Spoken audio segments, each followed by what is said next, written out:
Before sessions that will require interpretation, I will make an announcement. To ask a speaker a question, please use the Zoom chat or comments if you are watching our online broadcast on Facebook or YouTube. Our team will be following the chat and the comments and will refer this information to session moderators. If time allows, we will ask your questions. Media Online Marathon Equality in Politics is not just today's event. It's an online campaign designed to raise awareness of equality between men and women in politics.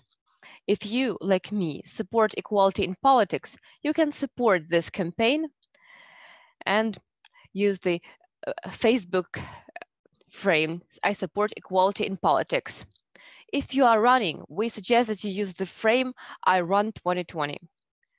To use Facebook frames, you need to follow the link that you will see in the Zoom chat or in the description of our videos. You now know all technical information and we can start our marathon. Dear participants of the Online Media Marathon Equality in Politics, we are happy to welcome you at this event.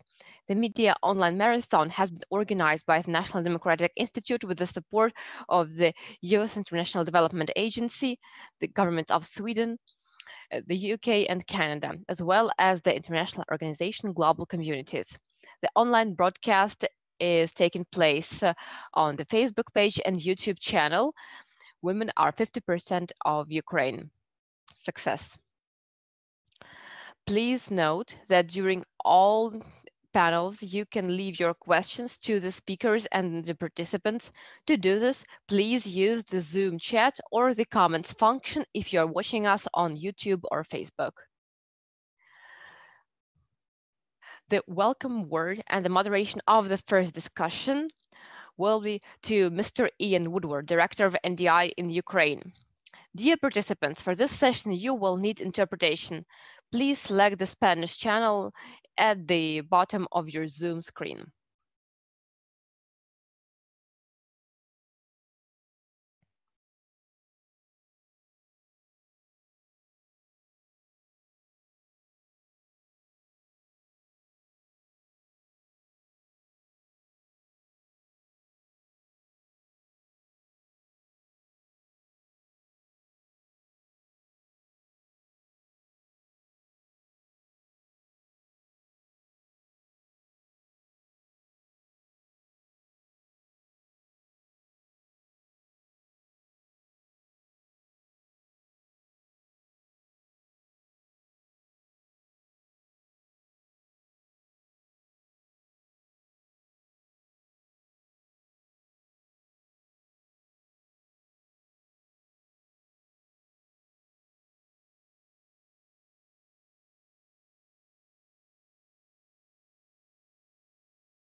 the women candidates who are tuning in today.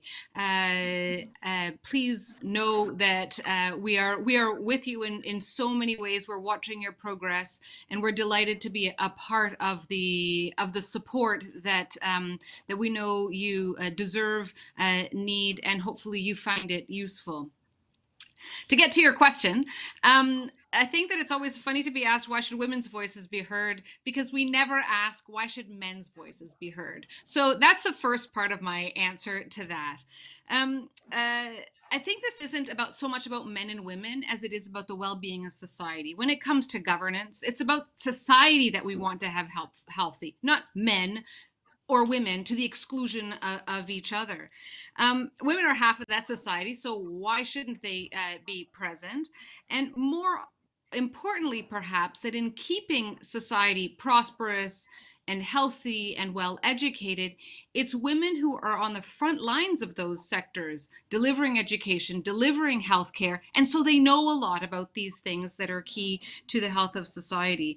And so when they are involved, they are able to inform the policies and the laws and the spending decisions that they know a lot about. And second part of the answer is that yes, your survey shows that 65% support more equal representation, and they believe that it would lead to greater focus on social issues in government. We should take this belief from a belief to knowledge. And in Canada, in 2018, there was research done by the University of Toronto and the University of Western Ontario that studied 10 provinces. And it found that more women in politics means greater spending on medical care, on preventive health care, and on other social services, and on post-secondary education. So we no longer need to just believe. There isn't no leap of faith here. There is solid knowledge that where women are engaged, the policy outcomes are better. I would there's another bit of NDI research I would quote, and that is that issues like healthcare and education are always on the top of the list of issues that the people you survey and poll say are important to them. I think for the local elections, your most recent work shows that local medical services, schools, and communal services are among the top, I think, 3 out of the top 4 issues that people are caring about. And again, women's ability to make a difference in these spheres is absolutely clear. Excellent. Well, I just want to thank you for your support, Ambassador. We appreciate it very much. And I'd like to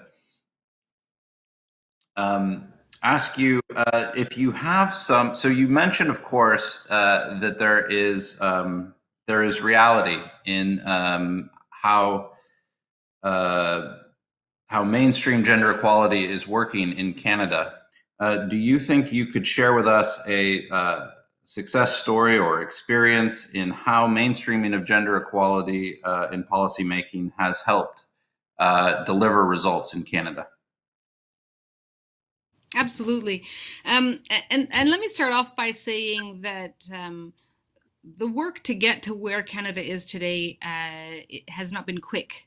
There's 25 years of actually way longer years of important strides that Canada has made and today we continue to build on that. In the 1970s, we appointed women responsible for a minister responsible for the status of women. In the 1980s, we ratified the CEDAW and also enshrined women's equality in the Constitution.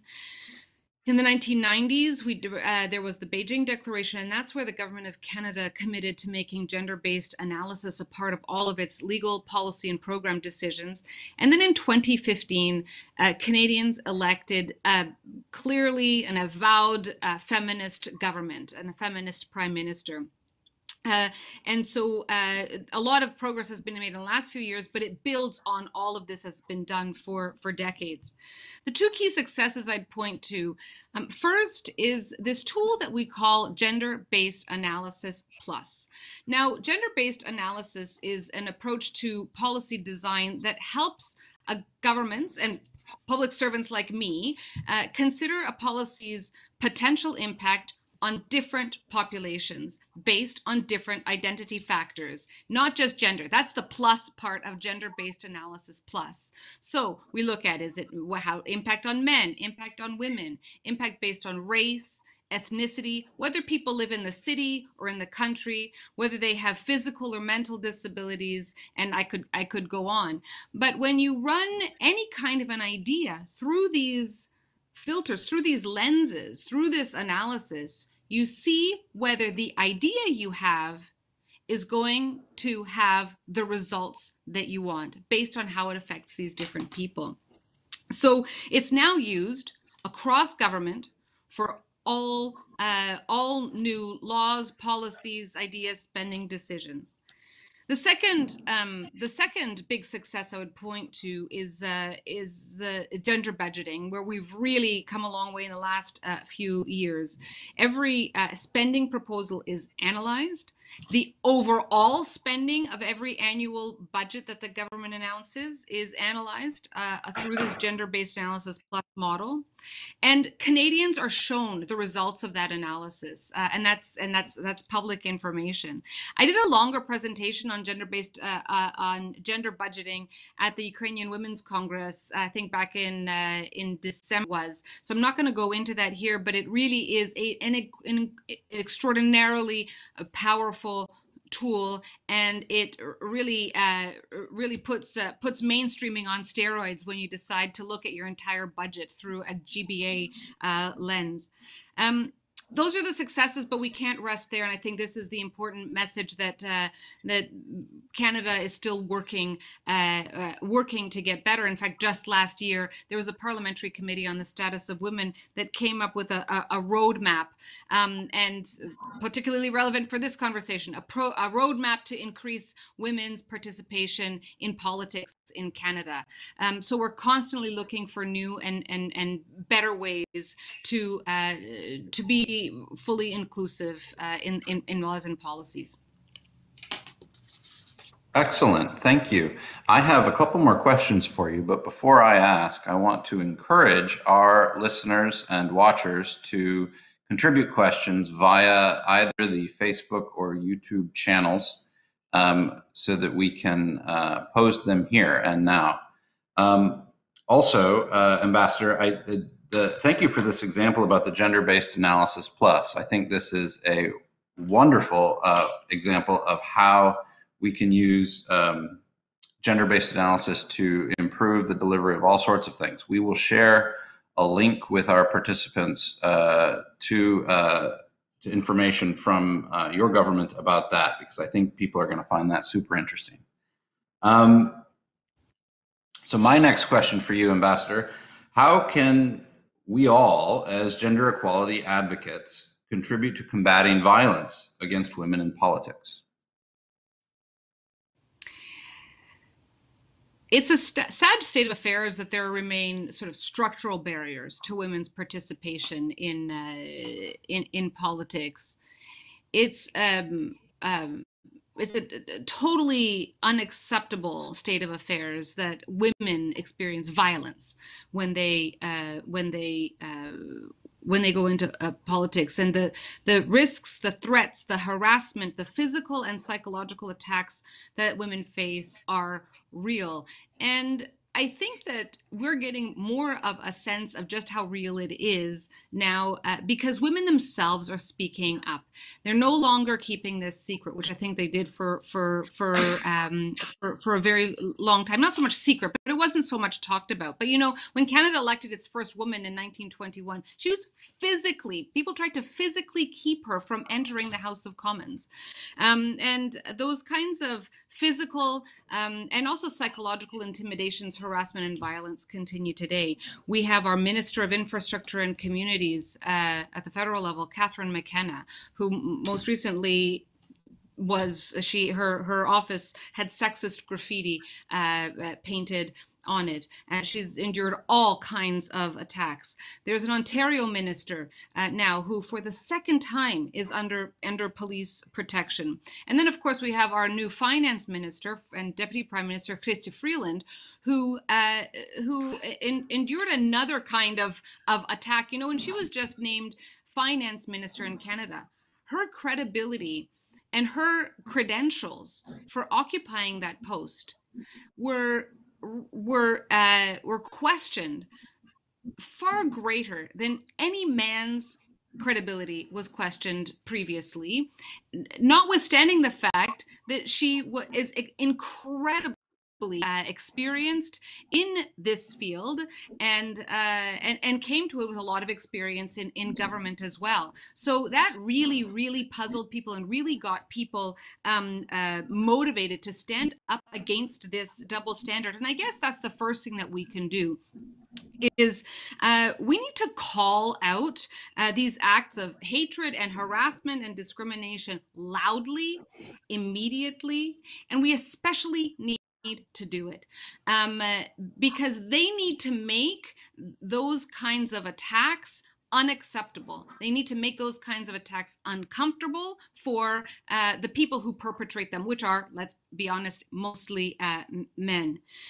I think we need to also support education, much as you're doing, but education more broadly in society about the importance and the benefits of a society that treats men and women equally in all respects.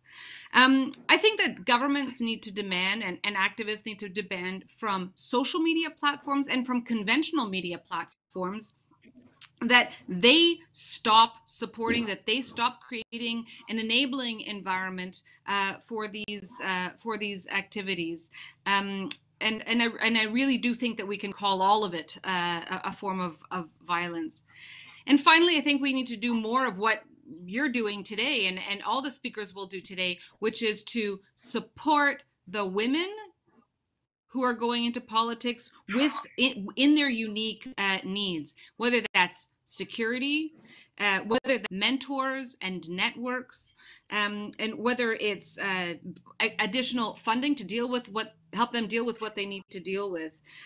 So I think that there's a quick list of things that we can do to stop the violence and in general in society work against violence against women of all kinds.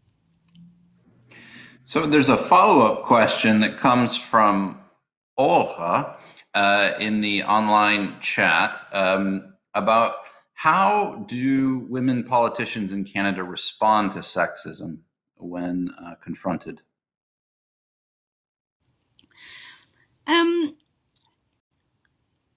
First, I would say that probably every woman finds her own way of responding to it, just as we do sort of in everyday life. But I can say that the women politicians in Canada are becoming more vocal about what they're experiencing, and they're supporting each other. And this is a nonpartisan issue. It's not about politics. They don't politicize it. It is just flat out unacceptable. They go to media, they use strong language, and I think that what we see is a lot of women just not tolerating it in silence.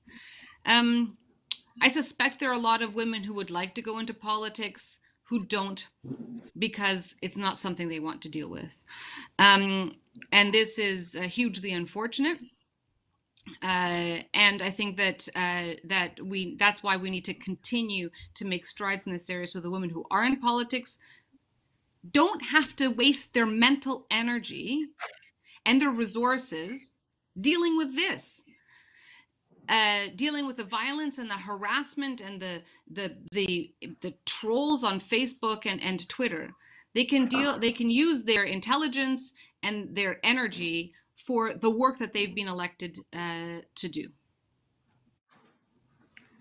Thank you. Also, thank you for the story about Minister Freeland. She is someone who's competence, experience, credibility cannot be questioned in any way. I'm a bit of a fanboy of the minister, and I'm surprised about the criticism that she faces.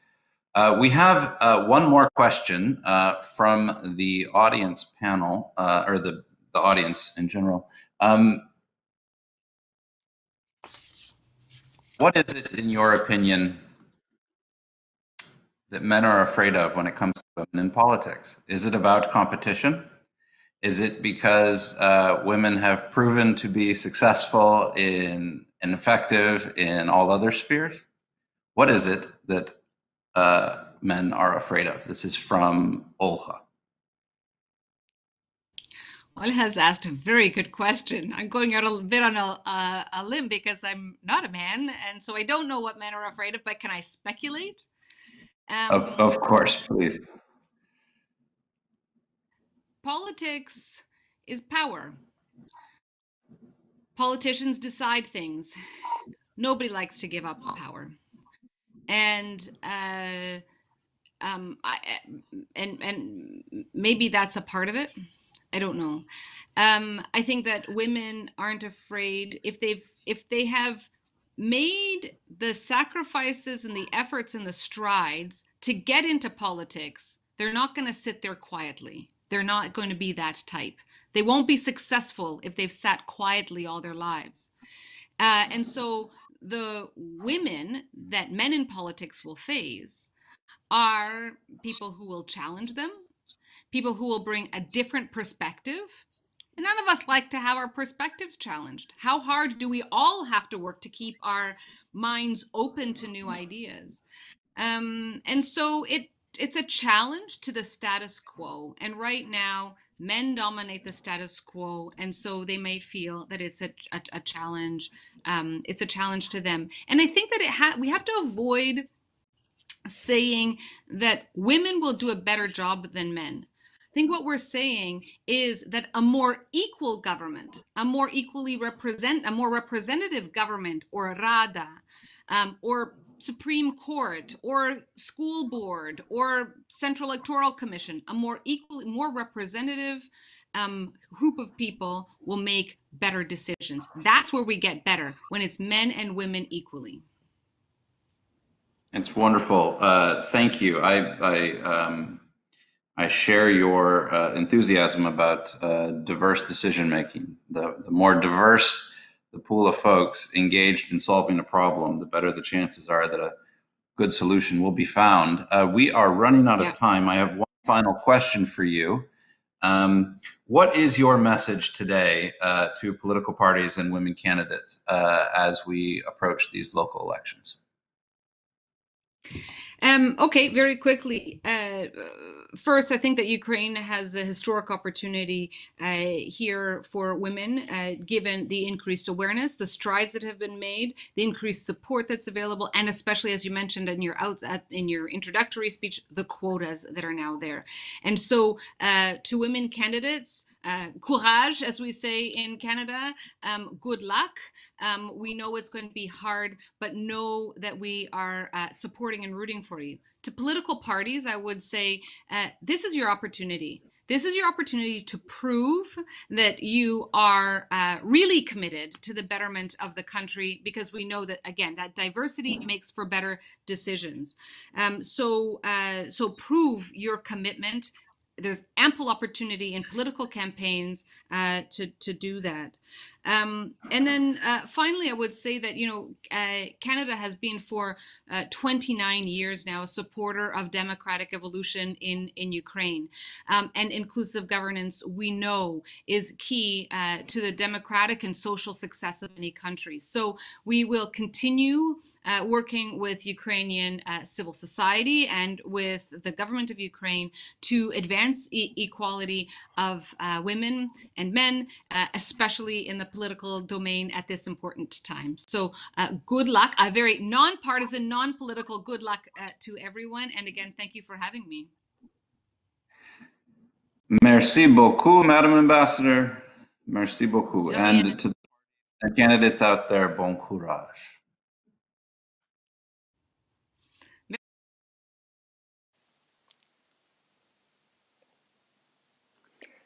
Дякуємо, пані амбасадорко та пане Іене. Thank you very Шановні much, Mr. Ian, dear ambassador, dear participants and viewers. Unfortunately, not everyone could be personally present at today's marathon, but the participants who could not be here prepared video addresses for us. And here is a video address of James Hope, the director of USAID mission in Ukraine and Belarus.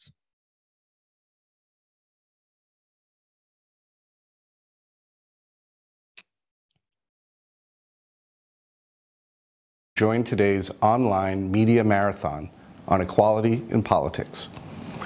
I'm very glad to join the Ambassador of Canada and the Deputy Chief of Mission of Sweden this morning and appreciate our work together on advancing gender equality. And of course, many thanks to our partners at NDI for organizing this event. The facts are clear on the importance of equitable participation by women in governance and political processes. The bottom line is that gender equality in politics is essential for building an effective democracy.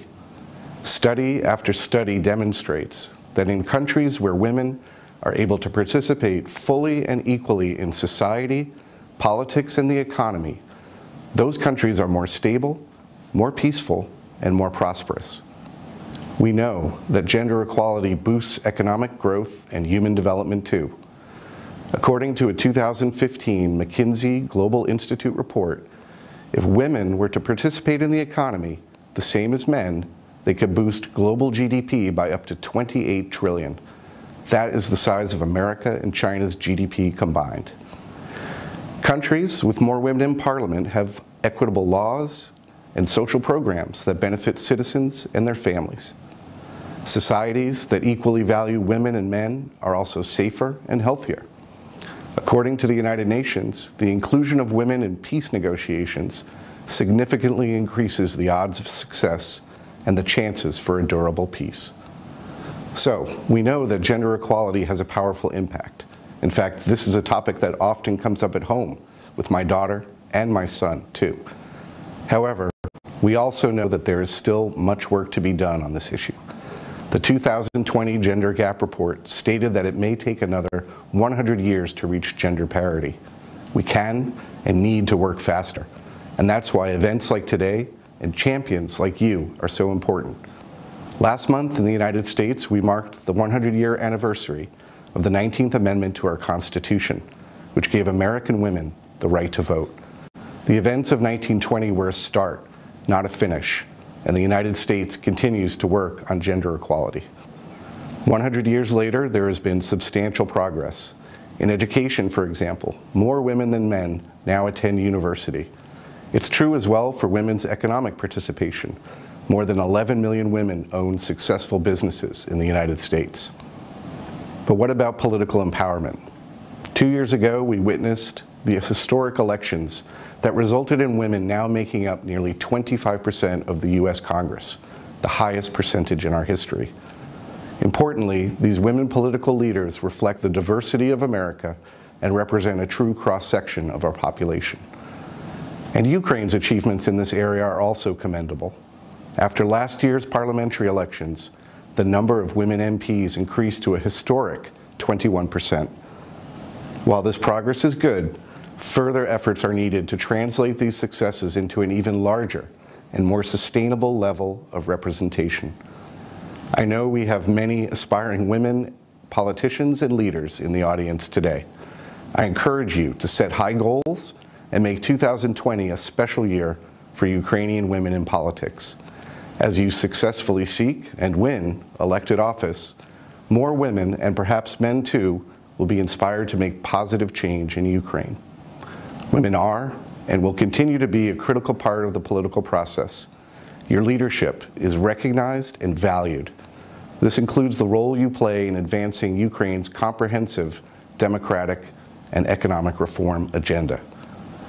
The United States fully supports your efforts to foster gender equality as an essential part of Ukraine's democratic development and economic growth. At USAID, we have been supporting the empowerment of women in Ukraine since the USAID mission opened its doors here nearly 30 years ago, and we remain committed to assisting initiatives that promote the role of women in all aspects of society. I wish you continued success in your efforts, and thank you for the opportunity to join you today.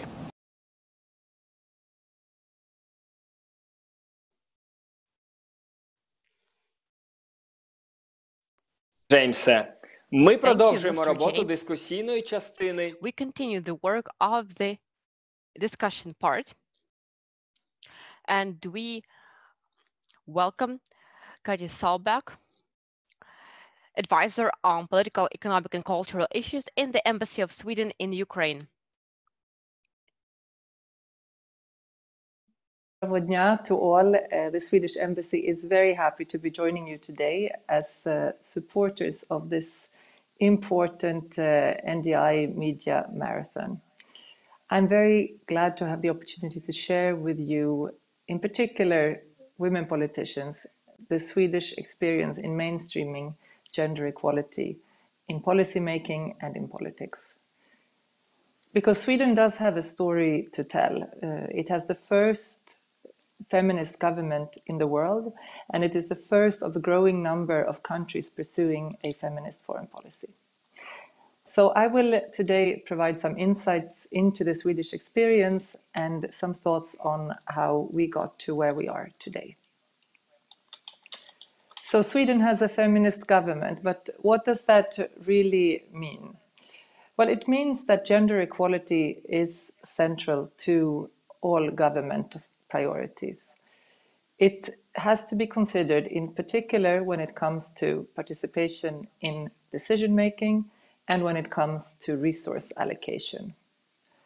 The approach is underpinned by the belief that women and men must have the same right to shape the society and to shape their own lives as a matter of human rights and democracy. And gender mainstreaming is a tool of the implementation of this policy. I will not go into details about the implementation. A lot of what Ambassador Galadza said about the Canada situation is relevant for Sweden too.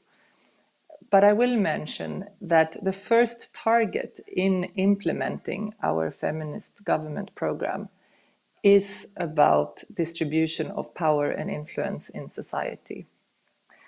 It comes first precisely because it contributes to gender-sensitive policies, which in turn further promote women's power and participation. And Ambassador Galadza mentioned in her intervention that there is research to support this. So this is why we consider the discussion on gender equality in politics that we are having today to be very important. So when it comes to the distribution of power, what does it then look like within the Swedish government itself? Well, today, 12 of 22 government ministers are women. The overall share of women in political leadership in government is actually at record levels. So in addition to more than half of ministers being women, we also have close to 50% at deputy minister, state secretary level, as well as on the most senior civil servant levels. So I think these are pretty impressive numbers, but personally, I still wait for the day that when we will have our first woman prime minister. I believe that there is something symbolically very important about a woman reaching the very highest level of political power, not only for young girls like this skateboarder behind me, but also to women politicians and to citizens more broadly. I think we'll get there, not the least when I consider our very inspiring Nordic neighbors who actually today have exclusively women prime ministers. So I've mentioned the government, but if we look at parliament, we can see that now women have 46% of the seats in parliament. This is actually a bit lower than it used to be, so we need to continue to pay attention to ensure that these gains are consolidated. And since we're approaching local elections in Ukraine, I would also like to mention that on local level in municipalities in city councils, the situation is also very positive, with roughly half of elected officials being women. In the upcoming local elections in Ukraine, most of the candidates will have to be nominated by political parties. In our experience, the engagement of party leaderships is key to advancing equality in politics. In Sweden, there have not been centrally imposed quotas, but individual parties have in several cases had a practice of completely voluntarily presenting lists with every second candidate being a woman and every second candidate being a man. And this has been one major factor that has contributed to parity in Sweden's elected assemblies. But politics can, of course, not be seen in isolation from the rest of society. The level of overall gender equality in a society is a main indicator of how many women that will be found in positions of political decision making. The high number of women in central and local level of government in Sweden today is the result of a century-long process, at least, of promoting gender equality. It's a process where women have organized and where women continue to organize to put pressure on parties and government to give them a role in decision-making and to provide supportive social policies. And I would like to underline that in the Swedish experience, shared parental leave, accessible and affordable childcare have been key in gradually giving women more of an opportunity to engage in public life. And here a final word on Sweden, and actually on men, because I realize I have not so far mentioned men. There is a conventional saying that you probably know, that behind every successful man stands a strong woman.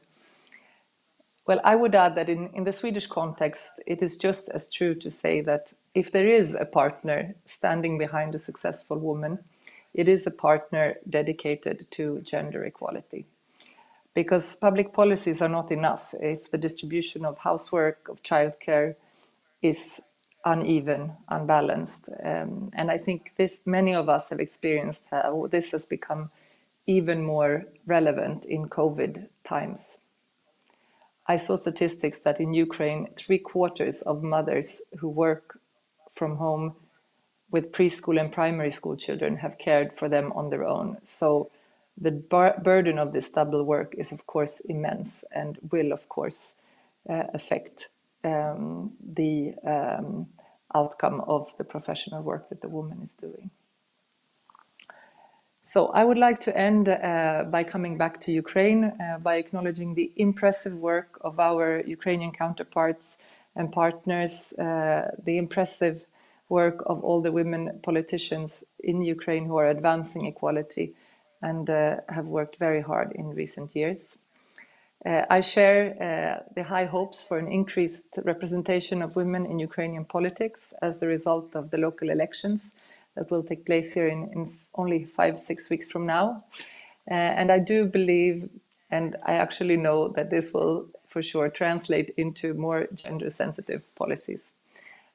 On our side, from Sweden, we stay committed to supporting our Ukrainian partners, and we stand ready to share the Swedish experience along the way. Thank you.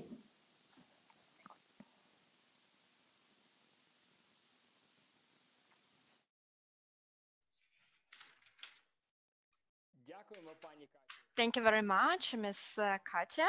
So, dear ladies and gentlemen, we are very happy that happy to welcome Ms. Olga Stefanishyna, Deputy Prime Minister for European and Euro-Atlantic integration of Ukraine. So let's watch her video address. Hello, to all the participants, to the Media Marathon Equality in Politics. I'm very grateful to National Democratic Institute that in this interesting time, while we're preparing for local elections, this discussion was initiated and it has been supported by many international partners. We are all now in the situation when we understand that local elections in the conditions of new legislation, when for every 5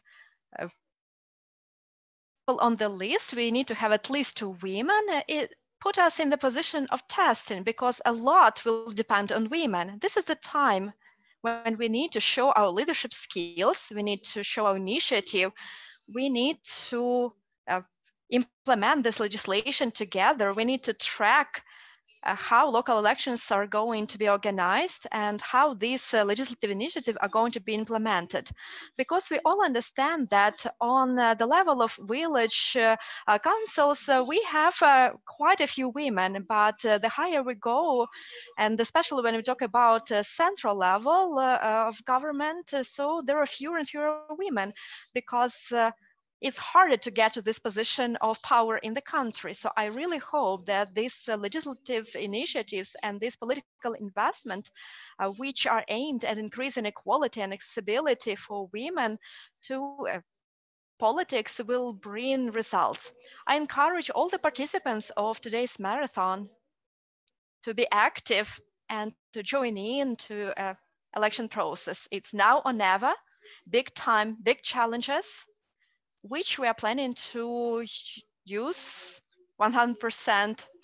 And I will be happy to participate in the result of this event, and I will be happy to see the result of the discussion. So enjoy a fruitful discussion.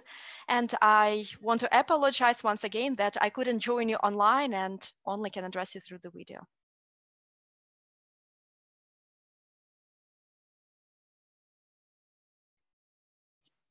Thank you, Ms. Olga. Dear participants, so online event gives us a chance to hear all the invited guests, even if they are very busy and they cannot join us personally. So let's watch video address of Ms. Katerina Levchenko, Ukrainian Government Commissioner for Gender Policy. Good afternoon, dear colleagues. So I would like to welcome all the participants of Media Marathon Equality in Politics, MRAN in 2020. To be honest, I'm not running in 2020, but I'm truly supporting those strong women who are planning to run 2 local councils. Because the more women are participating in decision-making processes, the more equality we have in these processes. So the more sensible these decisions are going to be. These are not just my words. These are the conclusions which are based on various research organized in various countries of the world, in different regions. And we know the more the country tries to follow the principles of gender equality, the smaller is the probability of conflict in this country. And we know that the better is representation of men and women decision-making processes, the more this country aims at peace, and which is very important for Ukraine, for our society, and for our men and women.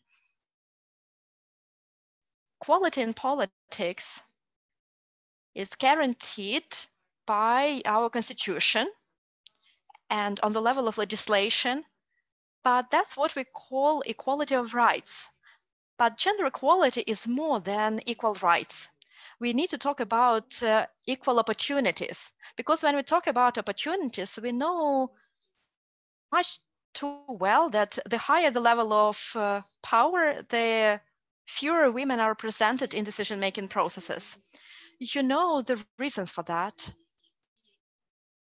such as stereotypes, fears of women, absence of support of women by voters, and many other factors.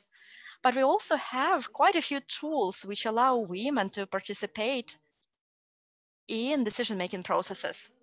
And one of the important tools which has already been implemented by amendments of Ukrainian legislation, these are quotas. Quotas, that's a tool which should help us achieve equal representation of both sexes in local councils and in parliament. I would like to say right away that from the beginning of my work, when I started to study the documents about quotas, and we should start with a very important document as a Convention on the Elimination of All Forms of Discrimination Against Women, I always supported quotas. Quotas are used in many countries, including some European countries. And it's a mistake to think that quota demonstrates weakness. Usually this argument is used by those who want to manipulate the women's participation in decision-making processes. So quotas are temporary special measures based on the Article 4 on CEDAW. And these temporary special measures, which the country chooses to use to eliminate discrimination which exists in the country. And I believe that all of us agree that discrimination does exist, that there is inequality in the way how men and women are represented in decision-making process. So quotas should be used to bring maximum benefits for women and for society in order for decisions which are made on every level of government to be made for the community, society, families, and all our citizens. That's why I wish all of you who are planning to run the best of success. I wish you to put in the center of your political programs to put interest of Ukraine and Ukrainian women and men. I'm ready to cooperate with everyone. And I really wish that gender equality becomes the tool which turns Ukraine into a thriving, democratic, successful country, which is going to be the equal member of European family. The best of luck to all of you.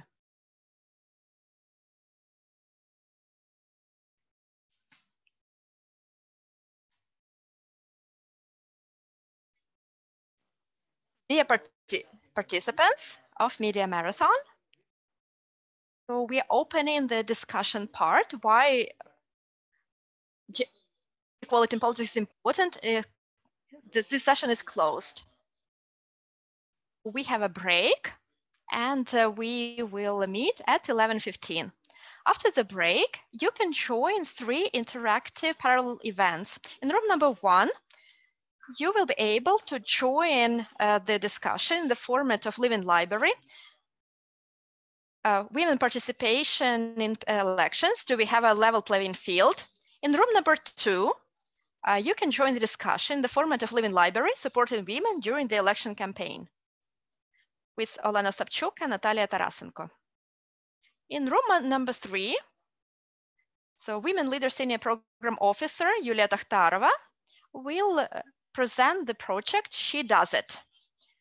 And you can find all the links in the chat. We would like to remind you that if you support equality in politics, you can support information campaign and choose the Facebook frame support equality in politics. And if you are planning to run, we offer you to use the frame I'm running 2020. In order to use the frame on your Facebook profile, please follow the link, which you can see in our chat or in the description of this marathon, and follow the instructions. See you at 11:15.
то не можна.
Доброго дня всім, хто до нас долучає. Hello, everyone who is joining us.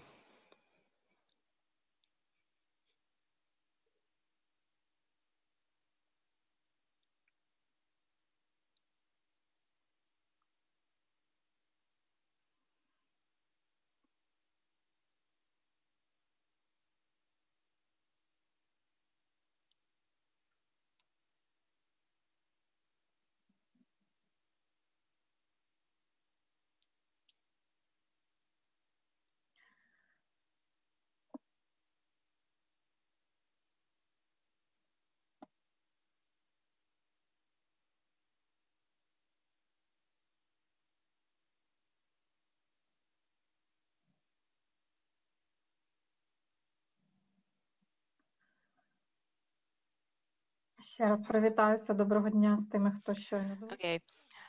Hello again. I see that people are joining.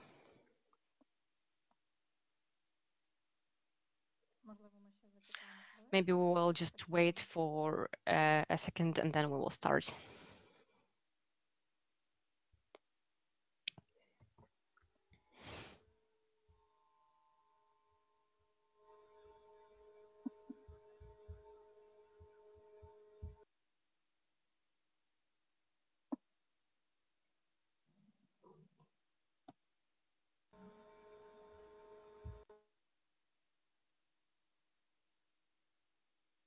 Так, у нас цього разу це формат зустрічі. Okay, this time it's a meeting format, which is more interactive, online meeting format. So I would ask everyone to please switch off your microphones.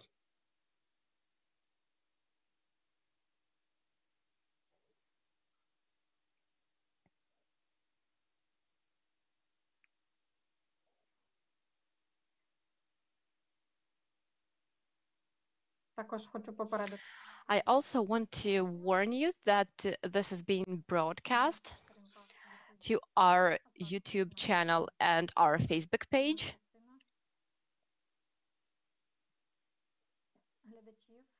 So some of the participants are watching us there.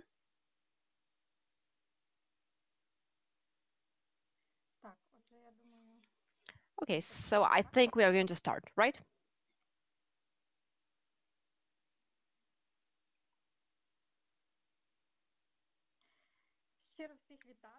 Welcome everyone once again, dear participants. Welcome to the online media marathon Equality in Politics. And this is one of the parallel events that are taking place now as part of the marathon. Today's event has been organized by the National Democratic Institute with the support of the US Agency for International Development, the International Ministry of Canada, Global Affairs, and Global Community Organization, the Government of Sweden, and the Fund of United Kingdom. I'm Christina Bila, the moderator of today's event, and I would like to introduce Natalia Tarasenko and Olena Ostapchuk, who you will hear from in a few minutes. They are coordinators of the Parity organization, experts on women's political participation, gender-sensitive budgeting, and other gender issues. Olena and Natalia both have a lot of experience in community building, in women's engagement in politics. They have conducted multiple trainings. They know about women's solidarity in practice, and they know what support women candidates need during the election campaign. Olena and Natalia will share their knowledge with you today. Before I give the floor to the two of them, I want to say just a few words about the rules of interaction at the event. Our format allows you to ask questions and interact with the speakers. You can do it by clicking the chat icon at the bottom of the screen and asking the question that you are interested in. We will try to answer all questions. We cannot promise this will be possible, but we will try especially we'll try to answer the most commonly asked questions. We are also going to monitor the questions that are being asked by our viewers on YouTube and Facebook. During this event, we are going to record the meeting, and there will be a live broadcast. If you want to listen to our discussion in English, you can use the interpretation function at the bottom of your screen. There is a globe icon, which means interpreting, and you can select the English channel. Or if you want to listen to it in Ukrainian, you have to be on the Spanish channel. You also need to switch off the original audio if you want to listen to interpretation. Please keep your mics off, but if you want to speak or ask a question, you can also use the raise hand function, or like I said, you can use the chat. So I will yield the floor to Olena and Natalia. Hello, dear participants. Thank you for being interested in talking to us about supporting women during the election campaign. Like Christina already said, the experience of numerous training and consultations makes it possible for us to identify a number of problems encountered by women in politics. First of all, that's lack of support from the woman's inner circle concerning her choice to be in politics. Also, there is a lot of reproductive work. Also, there is the situation of be underestimating your own qualifications. Then there is perfectionism. Another problem is the limited financial resources, lack of support from the parties, and sexist stereotypes. Unfortunately, there are also more and more frequent cases of threats of violence against women in politics. These problems lead to women postponing their own empowerment in politics. Thus, various candidates are going to need different kinds of support. The support that each of them definitely needs, that's of course your vote on the election day. Yeah, that's true. But there are other ways to support women candidates. We want to encourage you to communicate with us interactively. If you have had experience with supporting candidates, or maybe you just have an opinion, how can you support a candidate apart from just voting directly? Please write your answers in the chat, and we will continue our discussion how we can support women candidates. We are looking forward to your responses. What are the ways to support women candidates apart from voting for them? Perhaps some of you are currently running. Perhaps some of you are currently going to vote. So from whatever position that you're in, please tell us what support women candidates may need in the elections.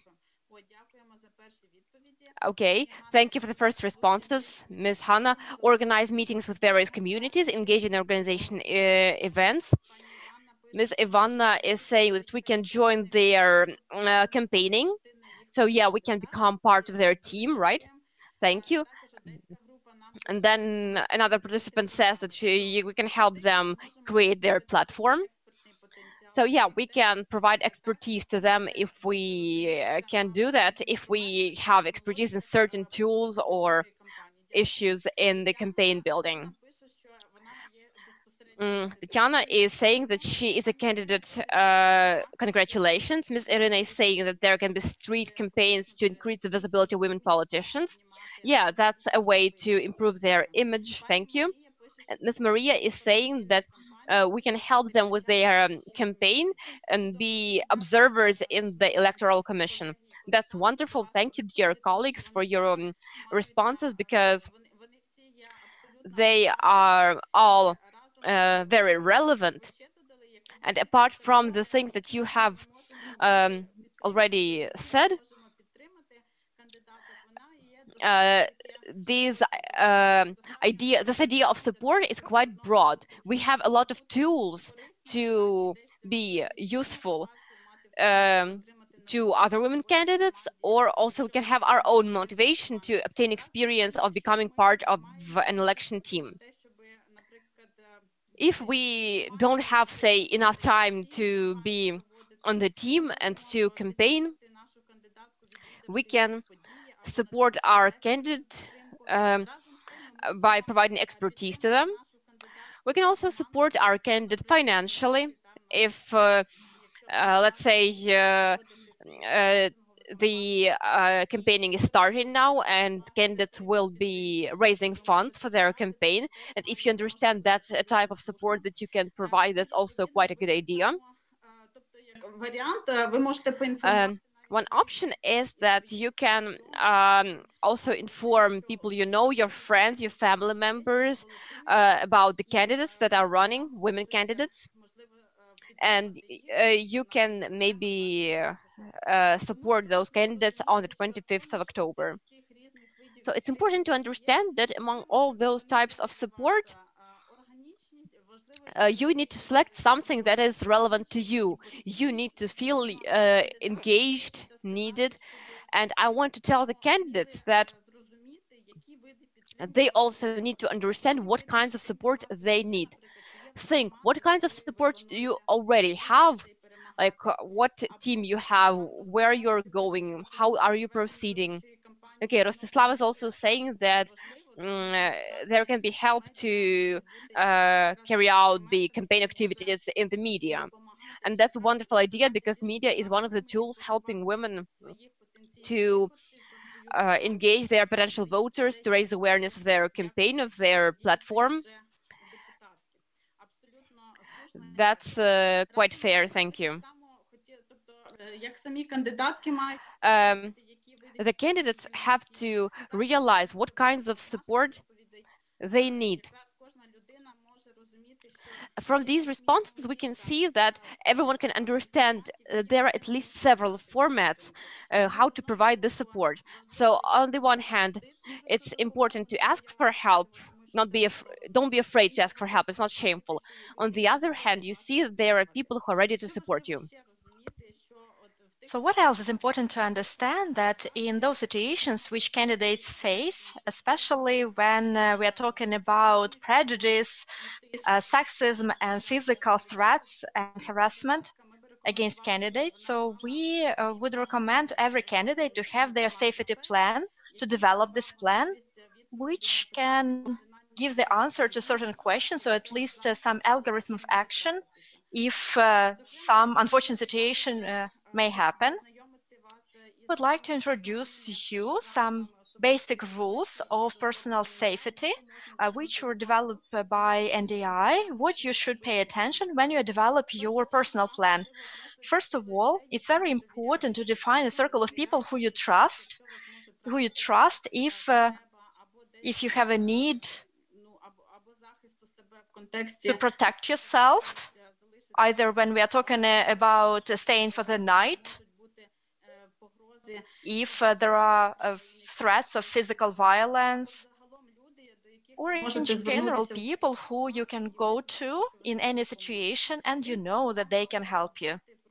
Besides, it's very important to have a safe place and to know a route how to get to this place, whether you can reach it by car or whether there are certain alternatives, so that in dangerous situation you can get to this place. Next, it's very important to understand about protecting your personal data and information, especially when we talk about your communication with the team inside your headquarters electoral team, and protecting their personal information to prevent leaks. And here we're also talking about the protection of your political documents.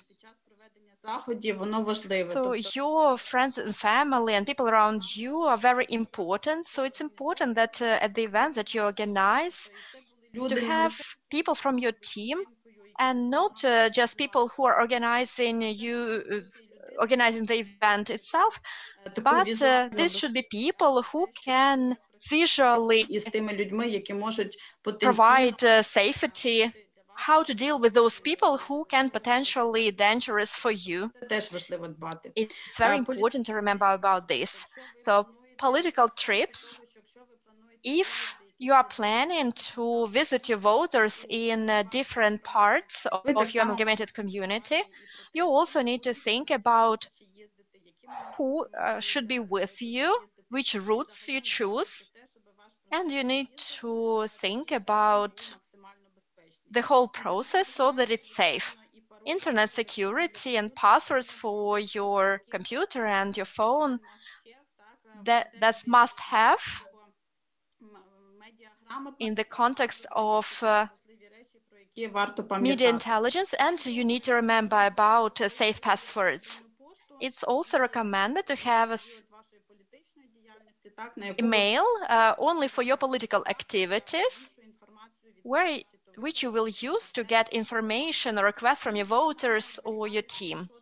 And also it's very important to save screenshots of internet threats, especially if you need to have some evidence to address the police or any other law enforcement organizations. And if unfortunate event happens and you become a victim of a physical attack, of course, you need to communicate about them. And of course, if you need additional consultation, or if you want to take this case to court, you need to do that and follow up. Also, we need to be careful about using social media, the way how we communicate there. And you need to realize that when you become a public person, your page in social media becomes media. Those people who are following you, who are reading you, for your supporters and your opponents. So you become the source of information for them. And so you can become the target of attacks in social media. So you need to think carefully about security in social media, how you and your team should deal with certain threats there as well. We need to remember that elections and politics should be the field for competition of ideas. Especially when we talk about local elections, there should be competition of ideas, how we want to solve local issues, and not a field or a place where the people's dignity is attacked. Well, it depends on all of us in certain way. The way how we, in situation of sexism towards candidates, how we as voters can respond, because sometimes our comment of support or expert comment, if we are experts in certain topic, and if we understand what is going on, it can be a way of support when candidates are attacked. And today we need to say that gender quota in politics, it's a good tool to decrease the gap of representation of men and women, and it's a tool for balancing experience.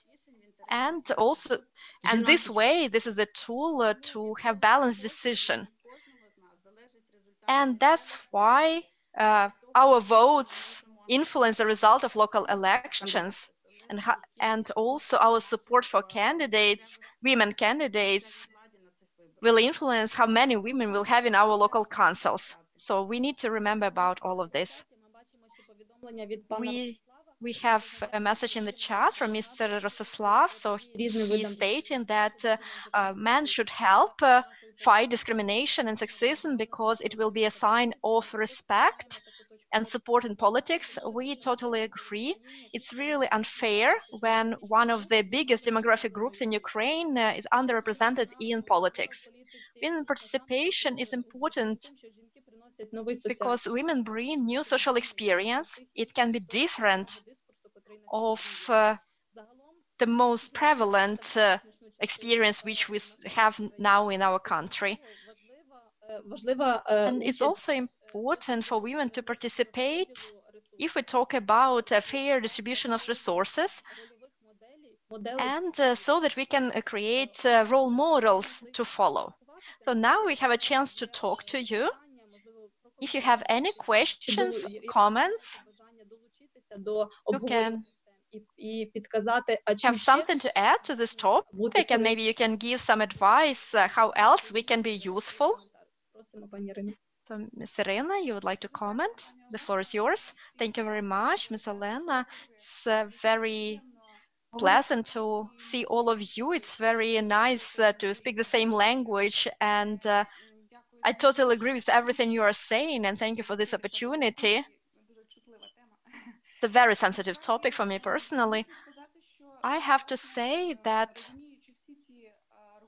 as I understand all the arguments that you are presenting and all the facts about discrimination of women in politics, I work in political marketing and I have worked there for more than 14 years. I understand that it's very difficult for women to make a decision to go into politics because they realize what risks they can face if they make this choice and become a public person. And this is a major step that a woman has to make internally. And when they see these events of sexism, discrimination, even violence in politics, women usually make decisions against going to politics.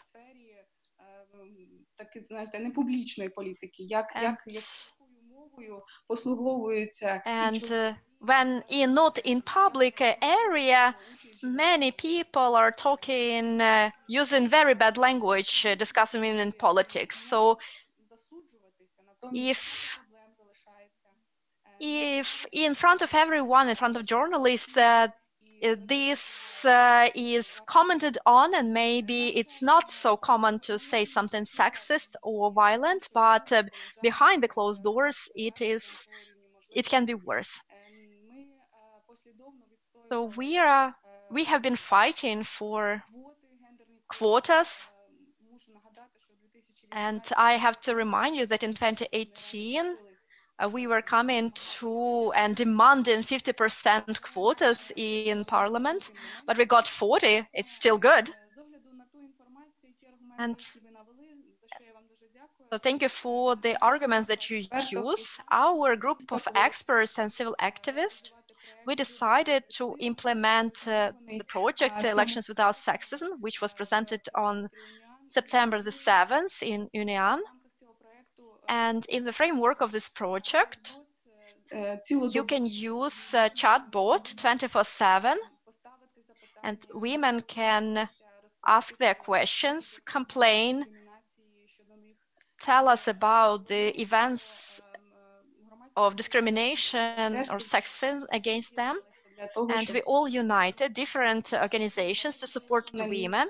There is a hotline where our colleagues from URFAM and our wonderful psychologist Svetlana Rula providing psychological and legal support. We want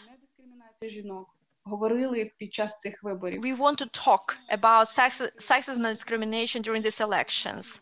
We want to create public safeguards against sexism and discrimination.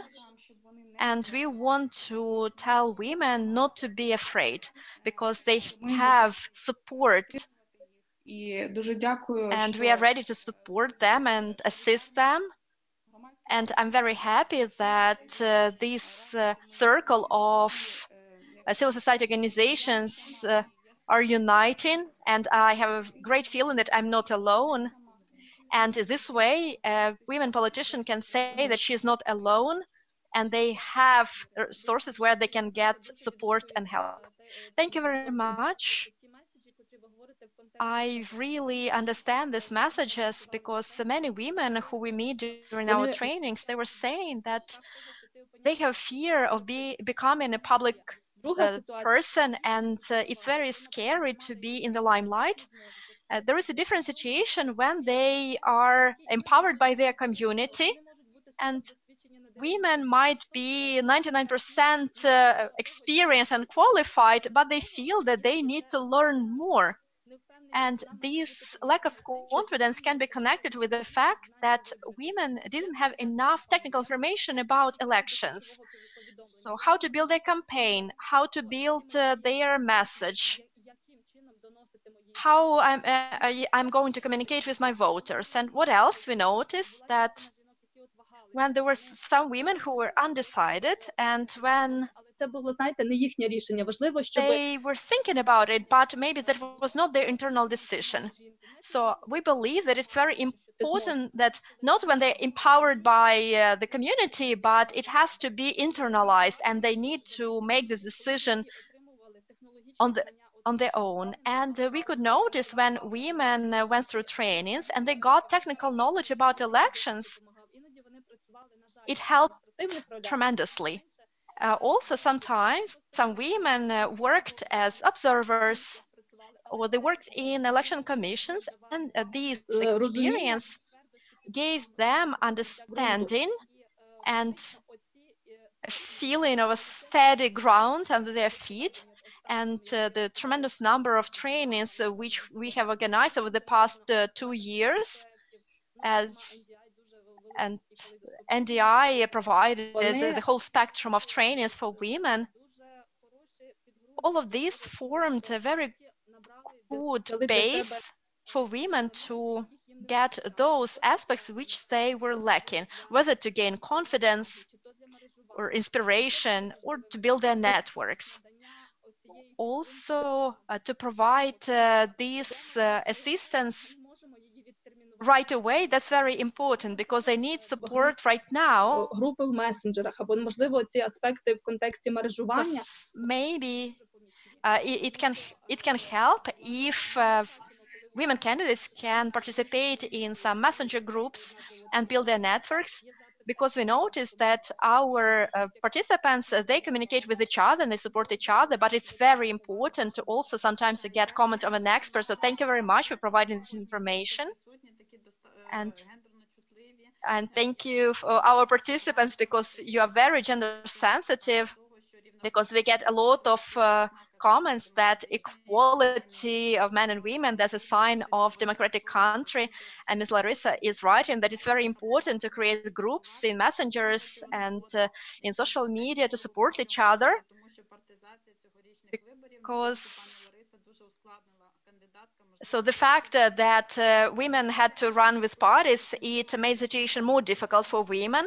We also have a comment that we need to support women in politics and not to think as politics as something dirty, because men usually just say that politics is dirty, and women are too gentle to be there because they are not strong, brave, or ready for that. So we need to support candidates, and thank you very much for your emotional comment. And we get a comment from Odessa Group. It's very important to work with voters for them to understand why they need to vote for women, what women can change in politics. And Mr. Rostislav is adding that gender quota in elections, we need to get 50-50. For example, in New Zealand, representation of women in parliament, that's 40%. And Ms. Maria is adding that maybe we can provide online consultation services from NDI. Thank you very much for creating new tools, how we can support women. It's very important to understand that when we are fighting against sexism, it's very important to understand that we have more opportunities to respond. Now this topic is publicly criticized. And unfortunately, we see a lot of examples of different people who have high position in the country.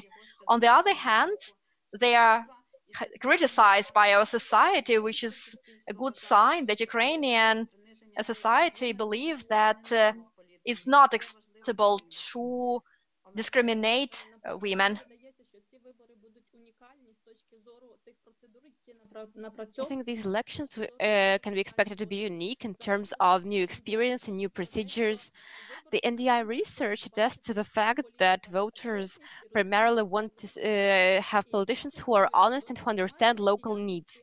People really value the experience of social activity, but gender and age are factors that are not really important to most people. So generally, there is demand for more equal representation of men and women in politics and more represented in decision making. At the same time, why am I saying this is unique?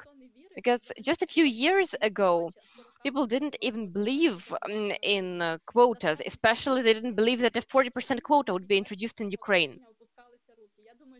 Even experts were ready to give up. And I think everyone who participated in campaigning back then understands this. But yeah, while polarization of parties may have been a negative factor, it may have also led to introducing the quotas not just at the national level, but also at the local level. Currently, parties are actually seeking out women. I hope that they sought them out way earlier, but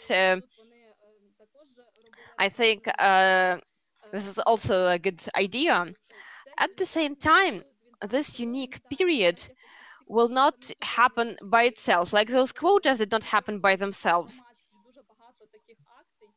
There were a lot of campaigns for them, etc. The public can also and has to join this process to serve as a watchdog to make sure that we have impact.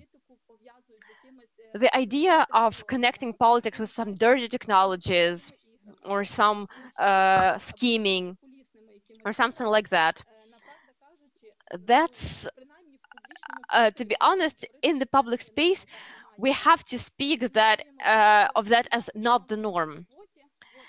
And we shouldn't be saying that, okay, women will be taken there on a quota, but women will not participate in decision making.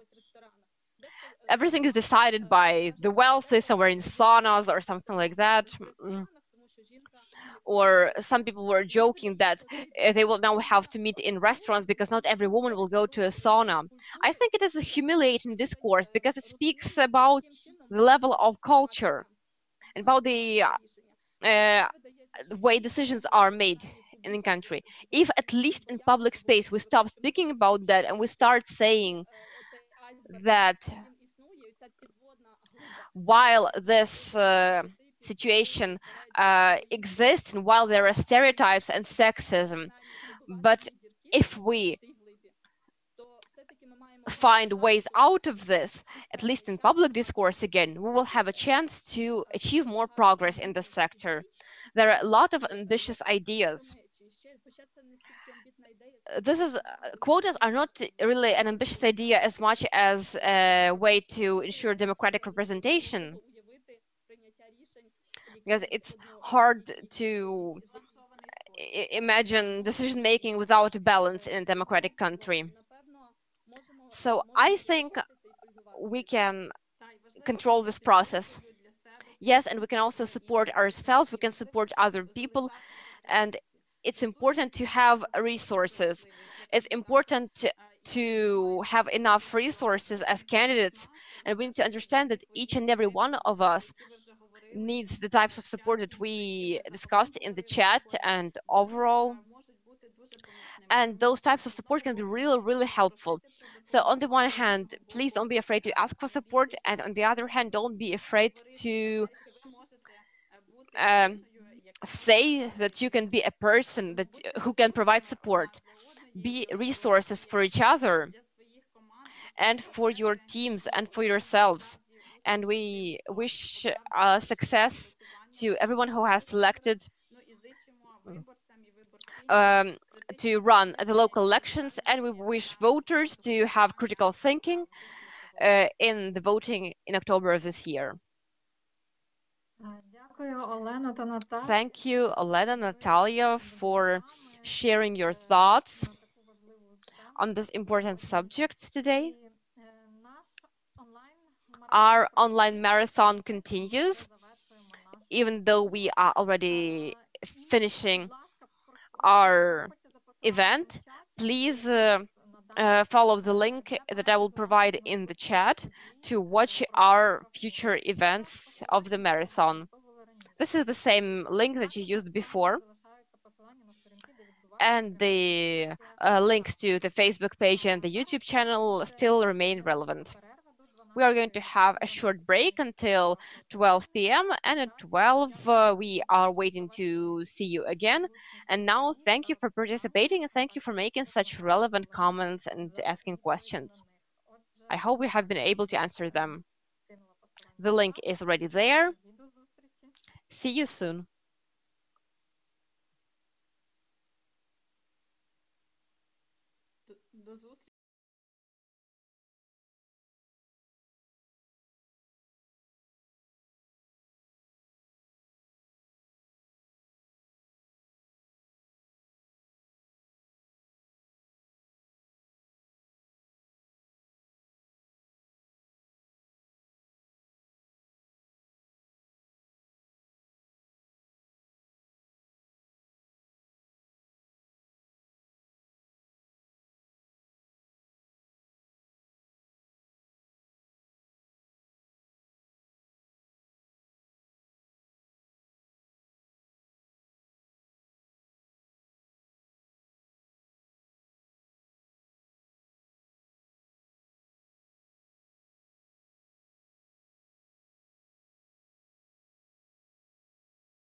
Продовжуємо роботу. Dear participants, we are continuing the work of the online marathon Equality in Politics. We invite our speakers to present the manual presented by, developed by NDI, Anastasia Novitska, and Hanna Palahina.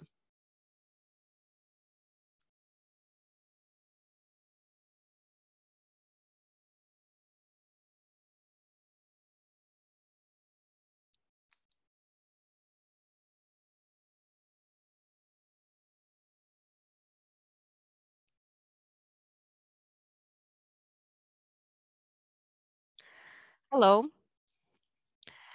I welcome the participants of the online marathon Equality in Politics.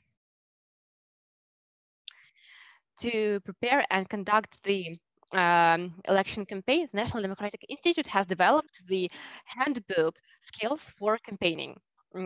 For the first time, this manual was created in 2014 by a powerful international team of experts and trainers from multiple countries across the world. It was developed when the world was going through significant political transformations, when millions of people started looking for a different way of governing their countries and looking for ways that would be more inclusive in terms of citizens' needs. In 2019, the handbook was translated into Ukrainian and adapted to the Ukrainian situation. It was tested by the candidates during preparation for the off-schedule elections to the Parliament of Ukraine in July 2019 and during the elections for the amalgamated Hromadas. The handbook has received very positive feedback from the candidates and from the management of political parties, civil society organizations, and from the participants of NDI trainings on campaigning. We are convinced that it will be useful to candidates who will run for the next local elections, because this handbook is a step-by-step program for planning and conducting an election campaign. The handbook will also be useful for staff members of election campaigns that are looking for tools for rational management of campaign resources and finding target groups of voters. Also for activists and leaders of political parties who understand that a well-conducted political campaign makes a party stronger and more successful. The handbook will also be useful for individual political and social activists who want to improve their organizing skills. This handbook includes 12 thematic modules. It's a step-by-step instruction to prepare, conduct, and achieve excellent results in the election race. It will help to overcome challenges on people's way to politics. The modules of our handbook can be used individually, like you can use one specific theme. You can read them in any kind of combination, or you can use it as a package to organize comprehensive strategic planning during elections. The first section, political parties and elections. This module includes certain basic principles of modern democracies. It also includes a description of activities of key political players and best practices for political parties in democratic environment. The second module considers important features for political leaders, leadership styles, and their practical application, as well as skills that modern leaders need to improve and develop to create stable and competitive political parties. In the third module, we are going to work on starting to develop our election campaign. In this module, we look at tools that you need to answer key questions of any campaign. How many votes you need to win, and where will the campaign find support. The exercises of the third module will help you find out who are your target voters and where you can find them. Based on this, you will be working on the strategy of your campaign. The handbook materials can be combined and used individually apart from modules 3 and 4. Because those two include the strategy, the definition of target groups of voters, and voter contact. These modules need to be considered together because they are closely connected. So after we have defined our target voters, we are moving on to building communication with them. Module 4 includes exercises to organize and implement the most effective methods of voter contact and voter persuasion. Next, we are moving on to defining key problems the candidates will be deciding after election. The fifth module of the handbook explains how you can define a problem, its primary reasons and consequences, so that you can propose the most effective ways of the resolution. Based on this, we are building the political program. After we research and analyze problems, we move on to building an effective key message that will convey your ideas to the voters and help you convince them to support you at the next elections. Modules 6, 7, and 8 of the handbook are closely connected. After you form your key message, you need to develop your communication skills and build an effective communication strategy. You will be able to use the exercise in Module 7 using the presentations and interviews. Module 8 will help you prepare your media strategy. A strategic communication plan will help you make sure that you are using every opportunity to raise awareness, to inspire, and to motivate your supporters through media in the most effective and useful way. From the previous modules of the handbook, we know who our target voters are and how we can effectively convey our key message to them. Now, in Module 9, we move on to planning the campaign itself. The planning process in an election campaign is just as important as the plan itself. If the process is well planned, you will be able to think of every single element of the election campaign. You will be able to find out what resources you need, what obstacles you face, and what you will be doing every day to achieve your goals. In Module 10, you will find out how to find and manage key resources of the campaign, financial and human resources, time and information. This module will tell you in detail how you can raise funds for your campaign and where you can look for support. Module 11 offers you a tool to conduct your own assessment of readiness for the election campaign. You will be able to define what aspects of preparations you need to improve, what opportunities, what obstacles you have, and it will also help you to monitor your progress throughout the campaign. The last section of the handbook will help you prepare for the election outcomes and define your next steps either in the elected office or while preparing for the next elections. The handbook also contains a list of useful links to other resources that will help you to plan your campaign effectively and to be effective political leaders. The NDI handbook campaign skills can be downloaded for free on the page of our resource, Women Are 50% of Ukraine's Success, in the section Educational Materials. Here you will be able to download the entire handbook or individual sections. We are also happy to tell you that last week, NDI published a video course that is complementing the campaign skills handbook. And I am happy to give the floor to my colleague Anna Palagina to present this video course. Thank you for your attention. Thank you, Anastasia. Indeed, during several months, the NDI team worked on the development of very informative and interactive animation videos, which tell in detail about conducting an election campaign. The video course Campaign Skills is based on the handbook.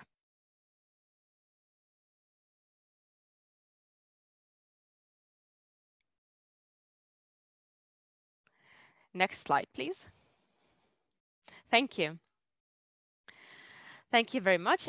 And I think we can click once more. Thank you. In 11 videos of the course, you can see a story of Victoria and Anton, who are going the way from setting the goals of their election campaign, preparing their key message, work with volunteers, communication with their voters, right to the period right after the elections and planning the following steps. During the video, you will see links to modules of the handbook and exercises which will improve your knowledge on this or that subject. The NDI team has made the maximum effort to make this educational material as inclusive and gender sensitive as possible. The videos also take into account the recent change to the electoral code of Ukraine and the peculiarities of campaigning during the quarantine. Each video is between 4 and 8 minutes. The videos will be useful both for those who have already decided to run and for those who are only planning to engage in political activity. The first video of the course are already available on the YouTube channel of the website Women Are 50% of Ukraine's Success. Since they have Ukrainian subtitles, it's easy to watch them under any conditions. We will be thankful if you use those videos in your activity and if you share them with other people you know if they are useful to them. We will also be happy to hear your feedback. You can leave your comments on the YouTube channel. We suggest that you watch a fragment of the video right now. The National Democratic Institute presents the video course, Campaign Skills. Video 1, Run. If you have been dreaming of positive change in your village or town, if you see how it can be done, if you have an active social stance and strive to implement a lot of things in your community, the best step for you is running for the position of a mayor. To receive more detailed information and prepare your election campaign using specific exercises and examples, you can use the handbook Campaign Skills prepared for you by the National Democratic Institute. You can see a link to the resource in the description under the video. Please watch other videos from our course as well. They will help you prepare for the elections. Run and win.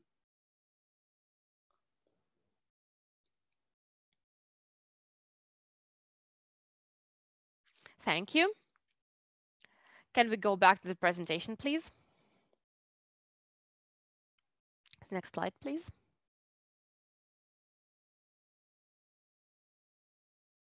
Thank you. So, thank you for your attention. We are sure that these videos will become part of your path to success. So, run and win. And we are ready to answer your questions if you have any questions.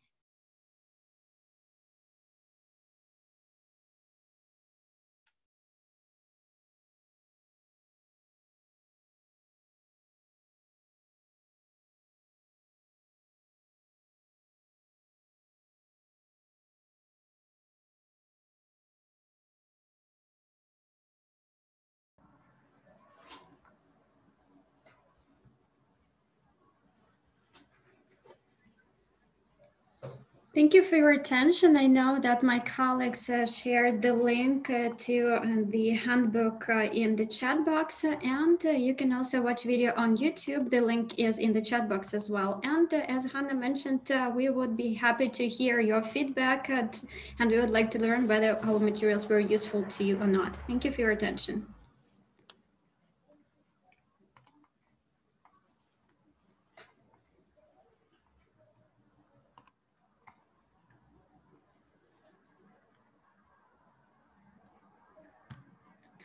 Thank you, Anastasia, and thank you, Hannah.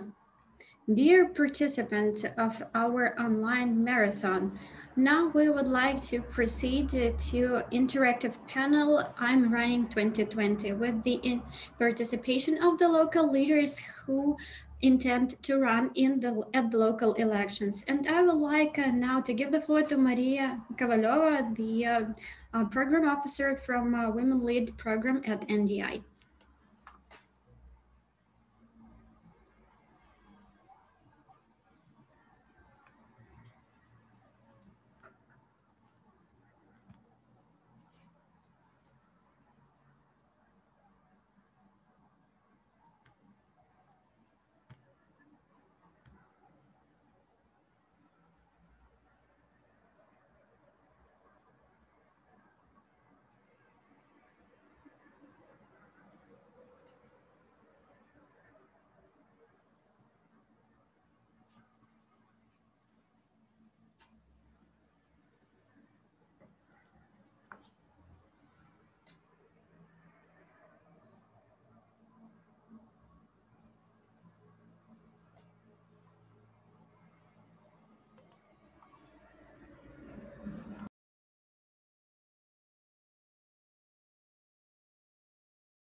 Dear ladies and gentlemen, we would like to apologize for the technical issues. It will take 1 or 2 more minutes to connect all our speakers. In the meantime, I would like to remind you that our online media marathon, Equality in Politics, is not just one-day event. This is the information campaign that is aimed at improving equality of women and men in politics. If you, like me, support equality in politics, you can use the special frame for Facebook. If you want to run at the next election, so you can use the frame I'm running 2020. In order to use that frame, you can use the link in the chat box, or you can find more information at the description of our online stream.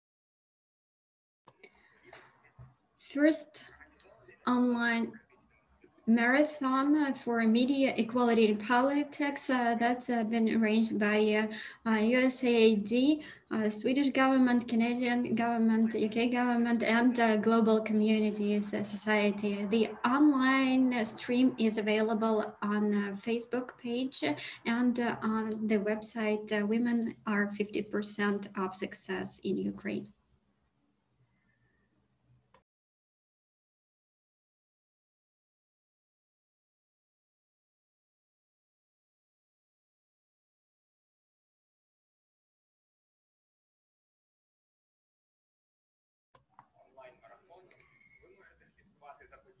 After the end of the online marathon, you can follow our updates by visiting our pages. The media campaign against sexism, that is called Povara, Respect, and also you can visit the website Women Are 50% of Success in Ukraine.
Greetings to all the participants of Media Marathon Equality in Politics. And in a few minutes, we will start our interactive discussion panel I'm running 2020.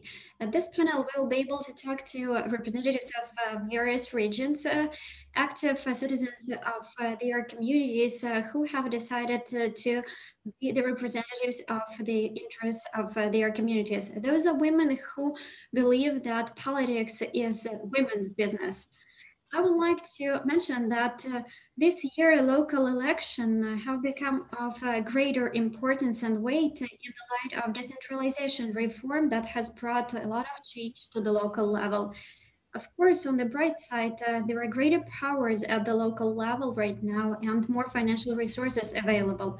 New opportunities have been offered to the leaders of the local communities, and they will make them the full-fledged members of politics in Ukraine.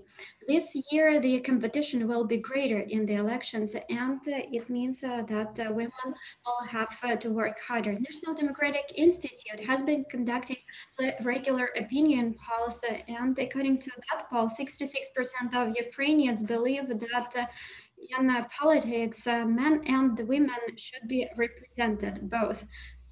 As a result of the previous parliamentary elections, we have seen 21% of women make it to the parliament. That is the record amount. What are we to expect from the local elections this year? First and foremost, the gender quota implementation. And hopefully the parties would not simply nominate women, but they will also facilitate the women engagement to important party decisions being made. Getting back to that NDI research, about 57% of Ukrainians believe that political parties tend to nominate men. And also 67% of Ukrainians disagree that in Ukraine there are not sufficient there is no sufficient number of qualified women to run for offices. Besides, we expect to have more equality for men and women, and that would mean equal distribution of resources for various groups of population. Besides, we should not forget that successful local elections mean successful local communities that would only win if men and women are both represented in governments, because this will enable taking into consideration interests of various groups of population. Here comes the question, are women ready to shape everyday politics of Ukraine and shape the future of Ukraine? And our answer is yes, certainly yes. During the past few years, NDI has been working with women in different parts of Ukraine. We've been training them in electoral campaigns. NDI has trained about 2,500 women all over Ukraine. Together with the best trainers and NDI consultants, we have held trainings on electoral campaigning for women candidates and also for the groups that are not properly represented. Besides, we have conducted trainings on strengthening women's role in decentralization. This year, this summer, NDI has conducted first two trainings for the heads of the local amalgamated communities. Besides, we support the communities that have established groups of the local deputies in favor of gender issues championship. And we see that the local government representatives pledge to greater equality between men and women. And we know that over 60 Ukrainian municipalities have joined European Charter for Equality of Women and Men. National Democratic Institute supports these communities, towns, and villages and helps them to implement the European Charter. Of course, a lot has been done, but there are still challenges to overcome. Unfortunately, women still have to face quite a few obstacles on their pathway to politics. First and foremost, the stereotypes that are quite often disseminated in media. Besides, women are not properly engaged in the work of political parties. Moreover, there are information attacks, pressure, and other types of violence exerted on women. Quite often, women become the subject of quite often, women are subjected to violence and pressure and bullying in social media. With decentralization, the local communities have greater access to financial resources, and this helps them to be more active in their communities. NDI have learned multiple times about the threats that women have heard if they wanted to run in the next election. And violence is used as the discouragement for women not to run in the local office. But that could not be the cost of their political participation. That's why in 2016, NDI started a global campaign, Not the Cost, aimed at countering violence against women who are active in politics.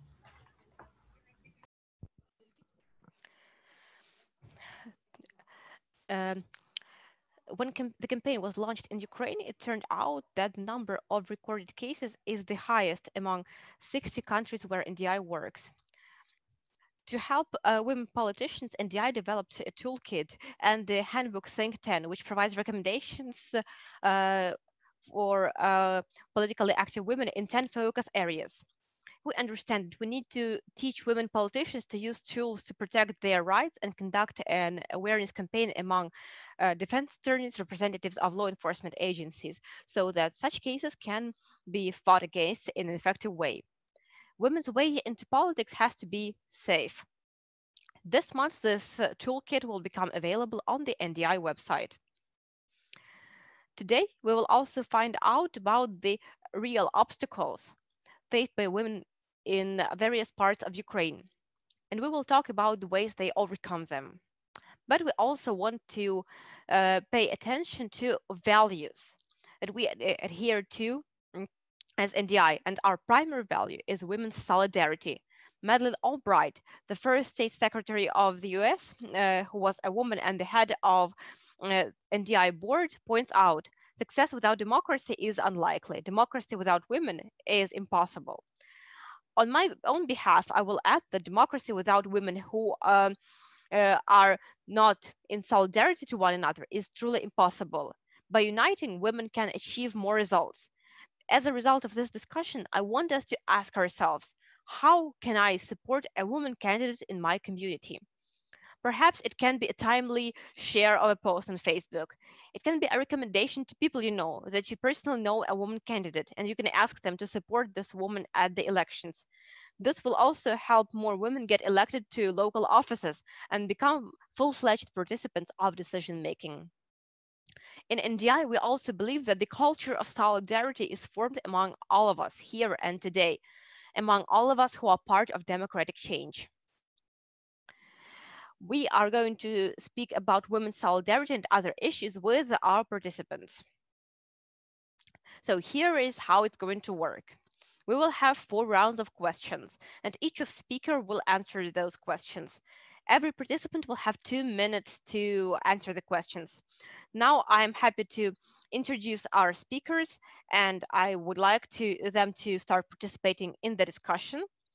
Colleagues, I want to speak with you. Let's start with Ms. Maria Nikitina. Ms. Maria, can you please introduce yourself? Can you tell what office you're running for and about your experience with campaigning?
Okay, so technical issues have been resolved, and once again, we will ask you to introduce yourself.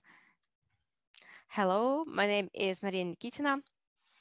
I am a member of Vizhnitska City Council. I'm an activist fighting for the rights of people with disabilities, and I'm deputy head of Chernivtsi Union Захист. And I fight for the rights of people with disabilities. I have experience. I ran for Chernivtsi Oblast Council in 2015. In 2016, I ran for Vizhnitska City Council. Now I'm not participating in the elections, but I support other candidates. Wonderful. Thank you very much for introducing yourself, Ms. Maria. Now I would like to give the floor to Ms. Irina Turovska, who is with us today. Hello. Can you hear me? Yes. Okay. So my name is Irina Turovska. I live in Kryvyi Rih. I have a lot of experience with running, and I started from the parliament, actually. In 2012 and 2014, I ran for the parliament. In 2015, I was part of a political team participating in the local elections. I became a council member of Dnipropetrovsk Oblast. This year, I have other values. I will be running for the position of head of a village amalgamated community. Thank you for sharing your experience. Next, I invite Ms. Irina Hladka. Hello. Okay, you hear me? Great. My name is Irina Hladka. I'm an IDP. I currently live in the city of Zhytomyr. I'm the head of civil society organization Peace on the Palm of Your Hand. And I am part of the IDP union. I work on IDP issues. And we defend the rights of women from this category.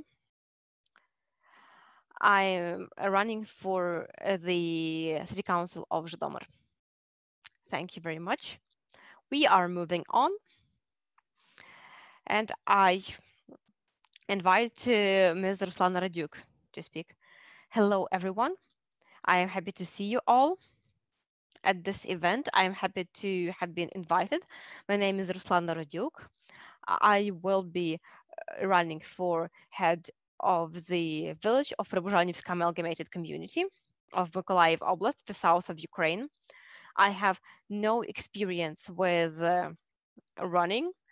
This is all new to me, and I am very thankful to NDI for giving me an opportunity to participate in trainings and seminars. This is all new information to me, and I am really happy that I'm now meeting my colleagues, other women candidates who are not afraid of running just like me. Thank you.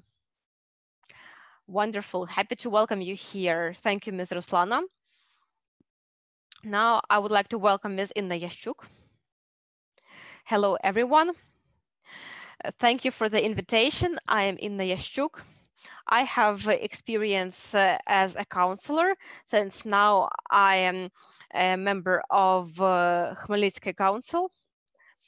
I'm the head of the Permanent Commission of Education and Science and Tourism of Khmelnytskyi Oblast Council, and this is important experience for me because it gives me strength and inspiration to accept the challenges that I am facing today. I have the intention, because now we are just starting to register, so I have the intention to run for mayor of Khmelnytsky city. Wonderful, thank you very much.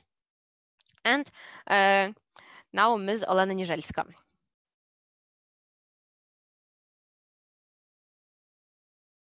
I am from Severodonetsk. in Luhansk Oblast. I also have experience with running. In 2015, I ran and was elected council member of Severodonetsk City Council. Unfortunately, our office was terminated ahead of schedule due to the military situation, but I am planning to continue my activity in politics, even under the difficult conditions of the east of Ukraine. Unfortunately, now that we have the military administration deprived me of the opportunity to run in the city. And unfortunately, I cannot participate in the elections in a free city in Ukraine. But I do not give up. I continue my work to make lives in my community better. Thank you. Thank you to all panelists for introducing themselves. Thank you to our speakers. Now we are moving on to the first round. We are starting on a difficult note. It's something that has been mentioned multiple times today. It's about the obstacles faced by women in their political participation. I encourage my colleagues to share some examples, maybe some cases, and share some mechanisms and ways that you have used to overcome those obstacles. I will be happy if you share those personal stories. Maybe they will come in handy to somebody. And I would like to start again with Ms. Maria. Thank you. I was lucky when I ran for the first time. I had a wonderful team which supported me, helped me conduct my campaign. Of course, I did face some challenges. People were impressed that a woman, and a disabled woman at that, could run. For them, it was something unacceptable. But I did get a lot of support then, even though I was not elected. My next elections in 2016 happened when decentralization was starting. The team worked very smoothly, and we received 2 seats in the council. And then the most interesting thing started. Several men on my team did not like that I was elected. The pressure was strong. They started pressuring me to give up my seat.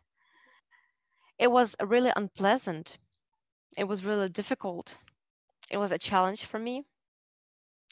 And maybe at a certain moment, I was just ready to give up and to give up my seat and let them do what they wanted.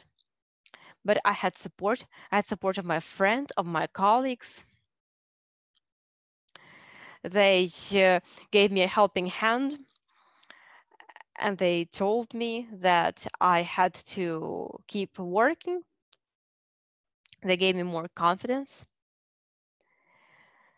And I think that my term of office has been quite successful. Thank you very much for sharing. Now, Ms. Ruslana, can you share your experience with the obstacles that you have faced? The thing is, challenges have always existed and they will exist. I feel pressured now. I work in this community, in this council. I have been working here for almost 4 years now.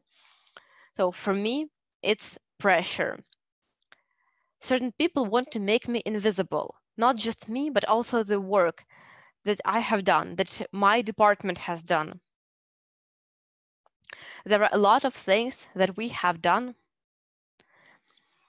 and those things have been very important to the development of the community, for me, for other staff members, for the entire community in general.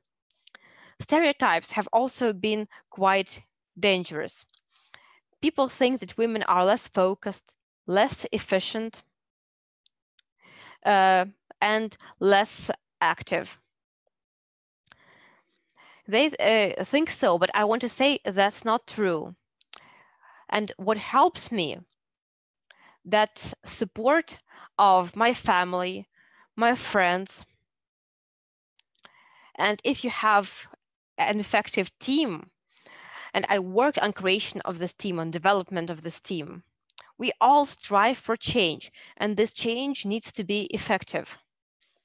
So for me personally, the more pressure I feel, the more active I become, the better I work on some new steps to better the community.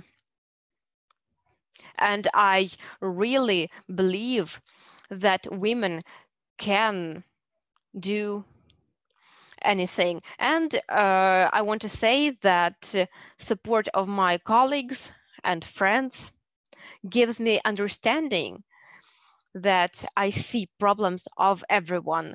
I see ways to resolve those problems, and I see ways to develop the community that reinforce my vision. And I want to say that today I have already registered as a candidate and provided the entire package of documents to run for this position. So I want to say that my active stance and my confidence have helped me understand that women can do anything, that nothing is impossible on our way. And some people are just starting, some people are continuing, but nothing is impossible. Thank you very much, Mr. Slana. Thank you for being able to do so many things already today. And Ms. Inna, I would like to give the floor to you. What challenges or what barriers did you have? I would like to say that the very fact of women running for office, it's a huge challenge, because you know that women are criticized from various points of view. So speaking of challenges, I should say that first and foremost, that is the criticism, and that they pick on anything if you are a woman, unlike when you're a man. Besides, they simply try to diminish what you have done in the past, and they try to make you invisible for the people and among the people. That is another challenge that we have to overcome. Another challenge that I have to address, this is the team. We still continue in terms of finding right people to our team. We are looking for active men and women for our electoral team. And our key for success, this is the proper cooperation in the team. And this also means that there should be support from women. And that is another challenge, because I see that there is some response that is of surprise, the response from women who used to be my allies.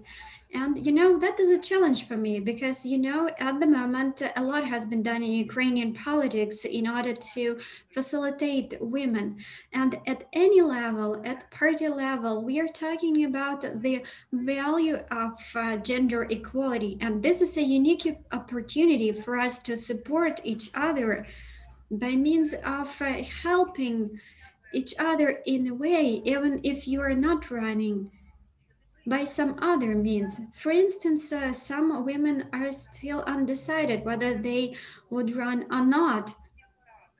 A friendly advice, a different perspective could be of much help. I believe that unity is something that we will have to learn for a while. Today is the International Day of Democracy, and I would like to say that it will take quite a while before we reach that open democracy, cooperation, and solidarity. Nonetheless, I would like to say that a lot has been done in gender equality and gender equality policy in Ukraine, but we need to make it better. We need to see better results by means of engaging more women and not to backslide Making this decision, this difficult decision, I would like to be a role model of this honest path to proper results of the work, so that at the next elections there would be more women running for mayor's offices and councillors' offices. And we know that there are enemies and who are watching us closely, but also there are young women and women who are watching us, and for them we could be the role model. Thank you, Inna. I agree with what you have said, and I'm sure those who are watching us agree as well. And now I would like to give the floor to Olena Nijelska. Could you share your experience? Thank you so much. I would like to say that in my political activity, I had certain stereotypes to face. For quite a few times when I brought up economic issues and issues related to the development of the community, some men expressed the advice that probably most of my colleagues have heard, that this is not my job to do that, that you'd better go and cook some borscht for your husband, or you'd better tend to your children's needs. So they believe that there are some chores that are only for women and the others are only for men. But I learned how not to react to this kind of criticism. I'm learning a lot. I study a lot. And it's not just the learning process. I try to use those new skills practically. So I made it possible that my experience and my knowledge should be taken into consideration. Besides, my standpoint matters, and I made it clear. Besides, my sense of humor helped a lot, because some of the comments made with regard to cooking made me respond in a way that my menu is my business. And, there were some issues with political monopoly on it. And among 6 factions in our local council, I was the only woman leading it, and I was able to negotiate with all political forces, and on separate issues we were able to reach consensus. Besides, we were able to establish conciliation council in Severodonetsk, and that was an important step for our community. Thank you. Thank you, Elena, for sharing that. As all our speakers mentioned, each step is of importance, and even this kind of meeting that we are having today will result in better consideration taking of the opinions of men and women. And I would like now to give the floor to Irina Turovska to share her story of challenges she had to face. I started my political career as the civil society activist, and this way into politics was not that easy, because there was this huge resistance and pressure exerted on me that was supposed to stop me, or to threaten me, or to make me afraid and to step aside. And yet, I would like to tell you about the way I started my work in politics in 2010, 2011. Back then, back then, if you have someone spying on you, that was some kind of detective story. But yes, I have experienced that, and yes, that was quite frightening. But then in 2013, 2014, There were attacks on my property. For a few times, my tires were flat on the car. My shop was also damaged. In each case, I filed the respective claims to the police. In 2015, I got into serious trouble after one of my appearances on the local television, where I openly exposed a few corruption schemes of the local council. I was physically attacked. I was beaten up. Was I scared? Yes, I was. I'm just a woman, you know, I'm a human being. And this is normal to be afraid of this kind of violence. But courageous women, they are scared, but they keep on moving on. And, you know, that only made me stronger. It all made me the way I am right now. And after all those attacks, I felt some kind of enthusiasm. I became even more active in my work.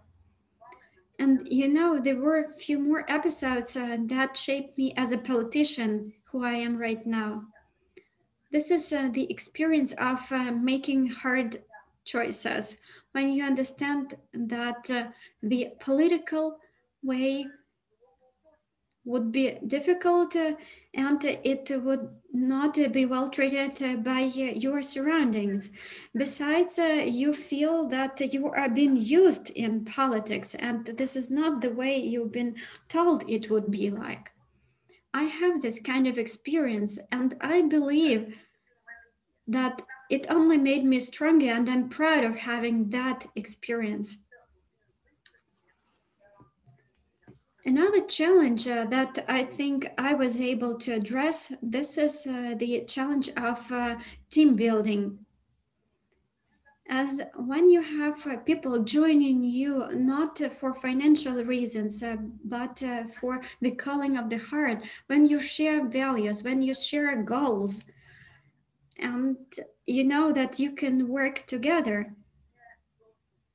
This is something that is very dear to me. So these are the experiences of my political life, and that's what made me as I am today. Thank you, Miss Irina. And we have talked about this situation you mentioned at the preparation, and you know, it was hard to listen to that because, you know, women sometimes had to go through this kind of situations, but this is not the cost of politics. We have to create this safe environment for women in politics. Politics should be safe and comfortable for proper decision-making process. It's hard to hear this kind of stories, but let's record these stories. Let's talk about these stories and let's fight back so that these things do not happen in future. Thank you, Ms. Irina. And now I'd like to give the floor to Irina Hladka to tell about challenges she had to face. Thank you. At the very beginning, before I decided to run for office, there was the stereotype that I am an IDP, so how can I be useful to the community in which I reside for only 6 years? Some people believe that you have to live there for the whole lifetime to know what are the actual issues in the city or town you live in. But when I found some co-thinkers, first and foremost, women who founded the civil society organization Peace on the palm of your hand, we started working on countering this kind of stigmatizing, showing that we know what are the needs of our community. Having lived there for 6 years, that's quite long enough. And yes, we would like to make decisions in the community to which we are paying taxes, and we want to see some positive change at that expense.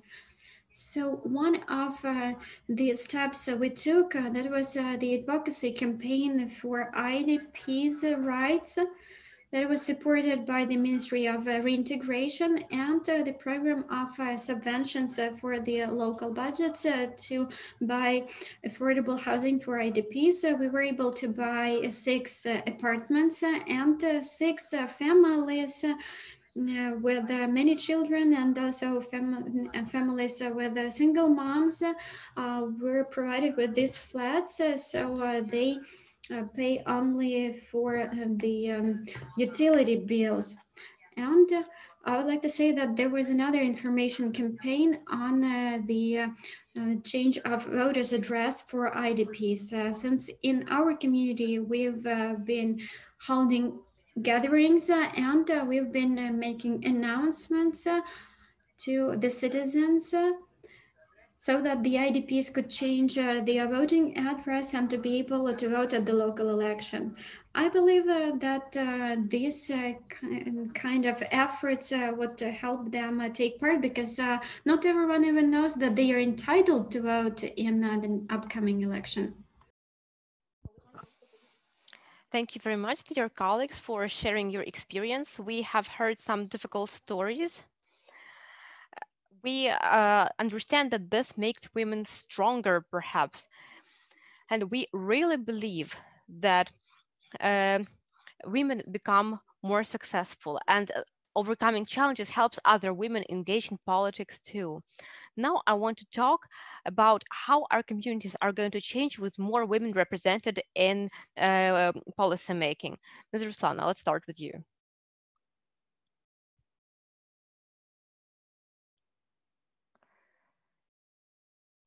I believe if we have more women, which is being done now, decisions that are being made in the community will be more gender sensitive. They will be more effective, because a woman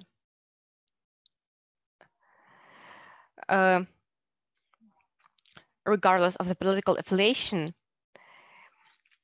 can always achieve results.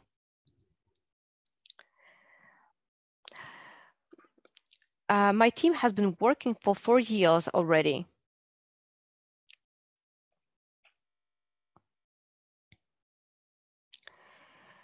And thanks to our fruitful work, and that's work of my team as well, I wouldn't be able to do it without them. We have developed a lot of meaningful decisions helping the community. Before our work, there were no job descriptions.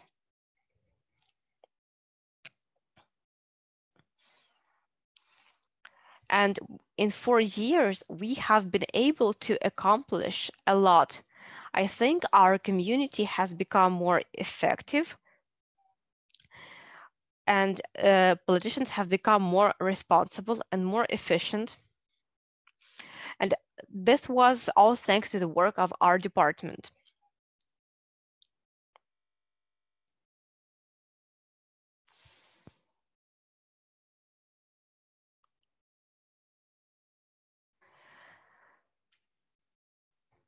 I think that if politicians work effectively and not just on local development, but on development of the whole Ukraine, they will be able to achieve success. In our community, we have formed a waiting list for apartments because there were a lot of families waiting for apartments for a long time. We have introduced a lot of housing initiatives. We have taken care of single mothers, families with multiple children, war veterans in Ukraine. We have been able to support them and improve the quality of housing, the quality of education in the community.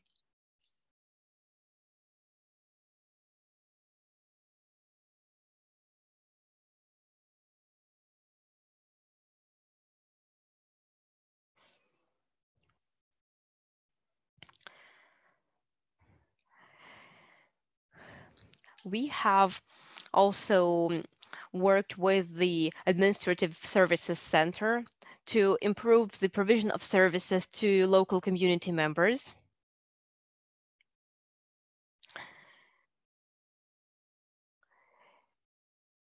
We understood that certain services provided to the community are highly important, and we have done everything impossible and possible to enable our community to use them. I think women need to be in politics, and politics needs to be equal. Thank you, Ms. Ruslana. The connection was unfortunately not perfect, but we have heard something about the achievements that your team has had. Okay, now let's hear from Ms. Maria about the improvements in the community, if there are more women. I think if we have more women, there will be more social programs. Women are often knowledgeable about the needs of various groups of the community. For instance, in our community, we have introduced social taxi to improve the living conditions of people in our community. We have certain issues with accessibility to transport in our community.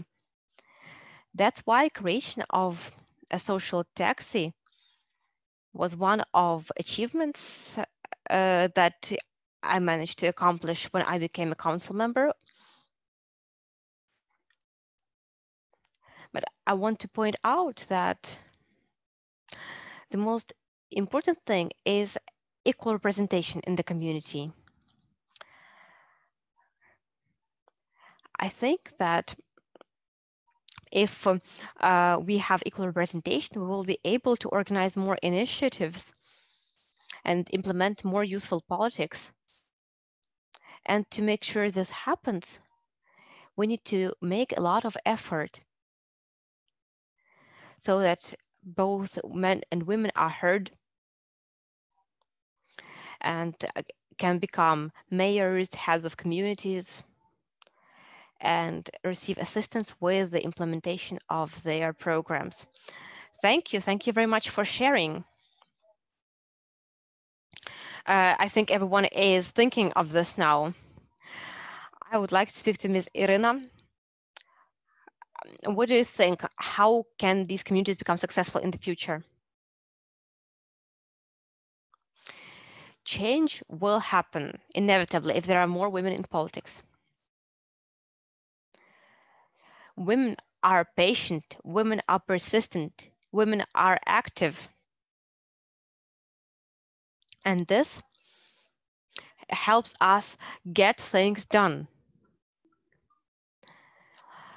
No matter what stops us. You know, there was this joke. If you want more vivid representation, you can ask men. But if you want to get things done, you can ask women. I think women are more sensitive to the needs of the community. They are more oriented towards social focus area.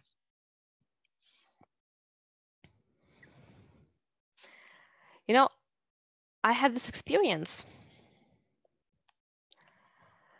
at the beginning of my term of office. I came to an orphanage.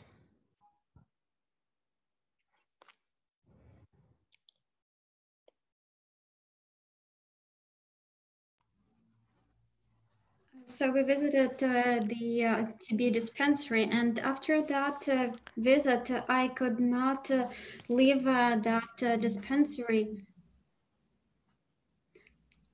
just like that. For 4 years, I've been trying to change the situation for that facility. I wanted to change the head, the chief of that facility. It took me 4 years to do that because for 4 years there was the reluctance from men in power. But we managed to do that. And those who stay in that facility were very grateful. They called me and they told me, you know, today we had enough of bread and, you know, porridge tastes much better today.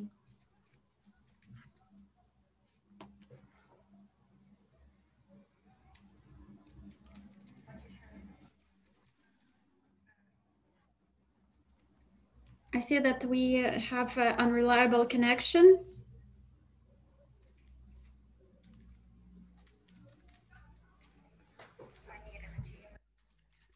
Miss Irina, are you with us?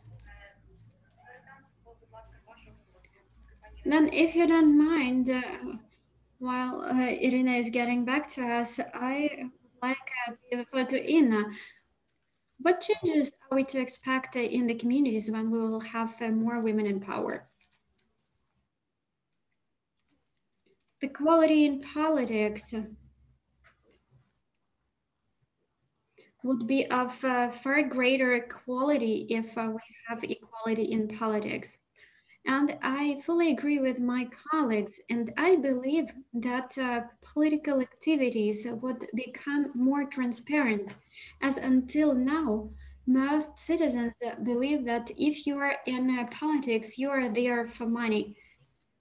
But I believe that our colleagues and I, together with those who are decent, will be able to overcome that stereotype, and we will be able to become transparent and accountable to the community. At the point where we will reach equality with the proper representation of women in various bodies of self-government, we would have gender balanced budgeting. That would be also the foundation for gender balanced programs and activities. That will enable us having all equal rights.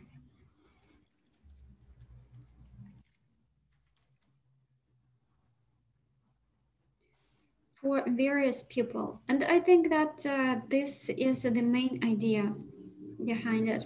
Thank you. Thank you very much. And now I'd like to give the floor to Ms. Irina Hladka. Ms. Irina, what about your communities? What's your vision for the future? You know, I believe that when they say that women are 50% of success, I think that it's even more. I think that it's more than 50% because, you know, women listen to people's needs. They attend to their promises. They keep their promises, and they feel responsible for the things they commit to. They report about their activities. They communicate with the people. And I think that they are doing it better than men. Women's contribution to the work in the communities is underestimated because, you know, there are many women who have done a lot and who have taken initiative, for instance, in our civil society organization as well, in which we have women who are not actually properly estimated. They are doing a lot of work that is very useful for our community, but it is not properly appreciated.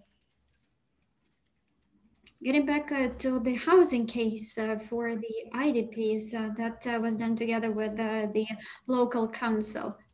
It took us quite long to get this program up and running, and I'm happy that we were able to do that.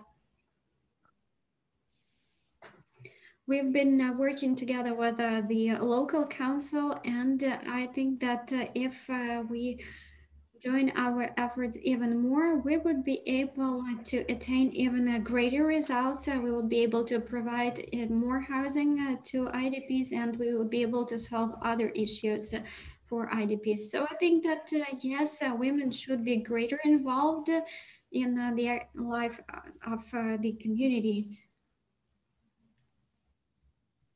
Thank you very much. We are all hoping for changes for the better. And Miss Elena, I would like to give the floor to you. What about you? What's your vision of successful communities? Thank you.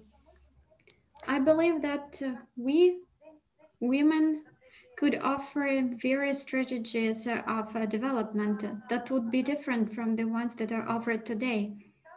As you know, quite often we may combine various activities, and we are multitaskers actually. We can do many things at the same time. We can work in different areas and be successful in each of it. Of course, time is the limit. So we need to make plans for our time. And, you know, we often try to add as many tasks as possible in 24 hours.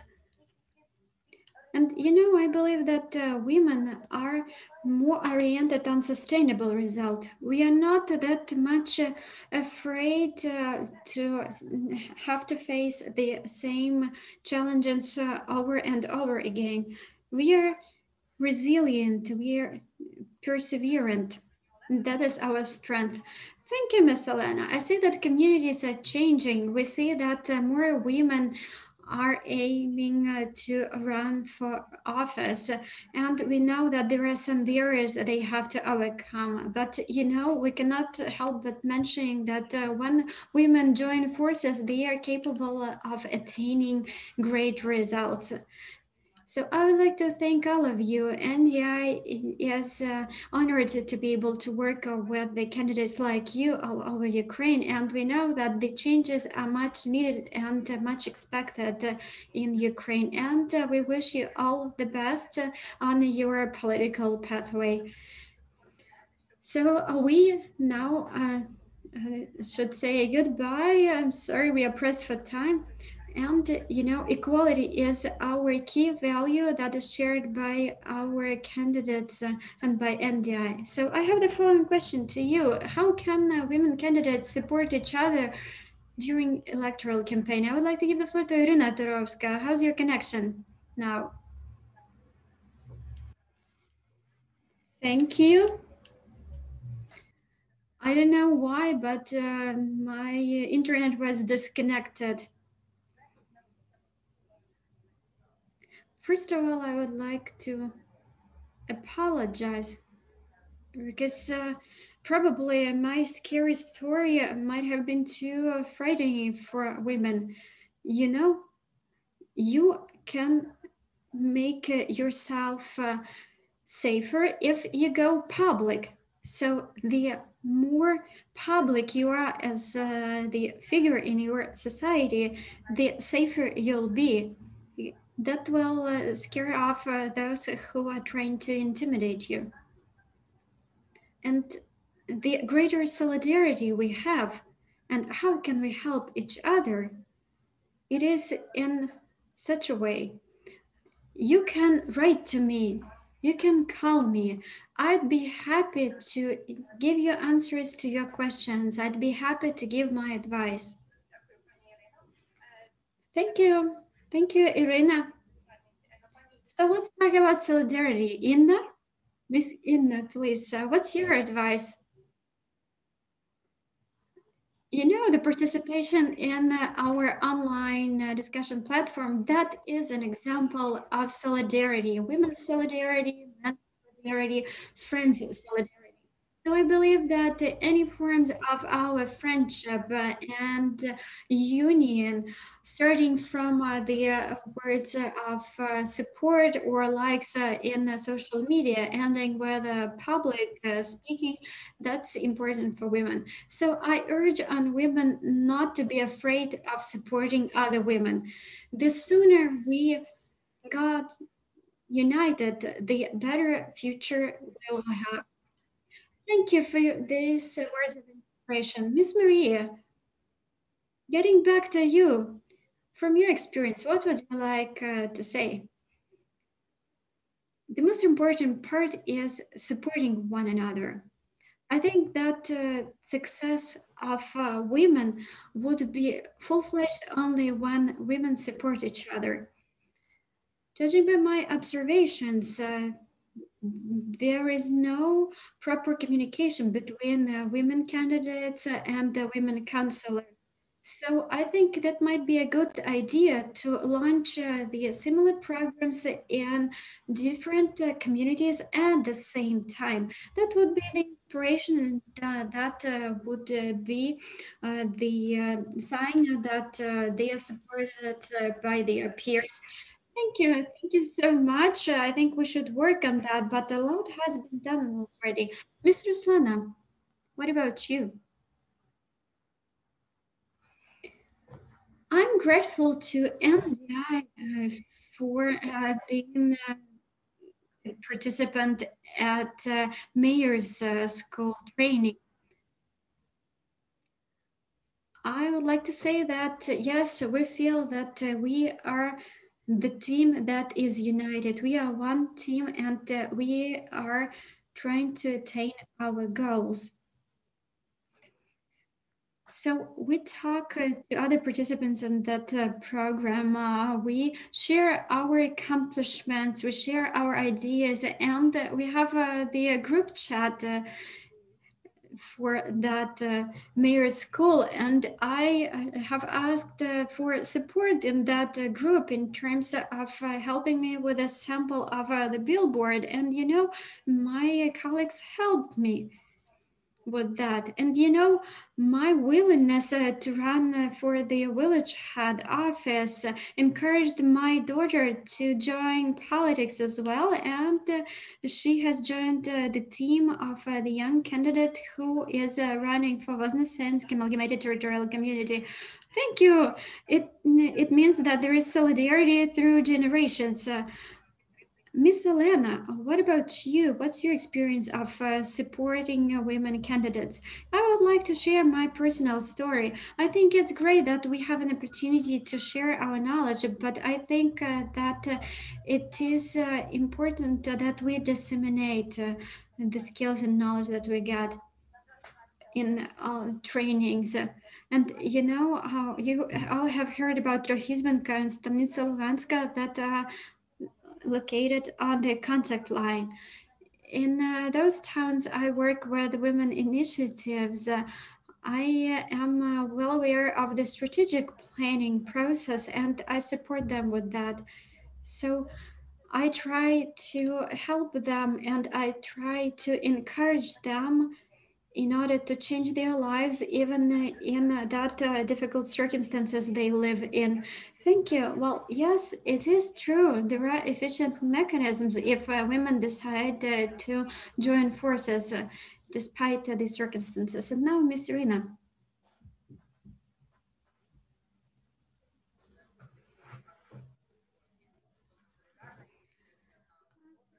The solidarity, I agree with my colleagues. I have the civil society organization that is led by women who share this principle of solidarity. And of course, we would like to support each other if someone actually makes it to the local council. These people should be supported by the others and they should also be able to learn about the needs of our community. So I hope that we will be able to support each other. We should not be afraid of that. I'm very grateful to NDI because, you know, I had not enough courage in the past, but now I feel that I have enough strength and I urge other women to run for office if you want to make a difference in your community. Thank you. Thank you very much for your response. Dear colleagues, I've been honored moderating this discussion, and you know, I have had my personal benefit to it because I had additional time talking to you. And I believe that after this discussion, you will become the inspiration for those of us who still have some doubts whether they should be in politics or not. But your successes, your stories, and the opportunities that are available to women when they feel supported, that would be the decisive factor, I think, for them in their life in politics. Thank you for your advice. And now we could imagine the round of applause from our online audience. So we had some questions in the chat box, so our speakers will give answers to those in the writing. And I would like to thank all our viewers, and I would like to thank our speakers once again for their input. Thank you.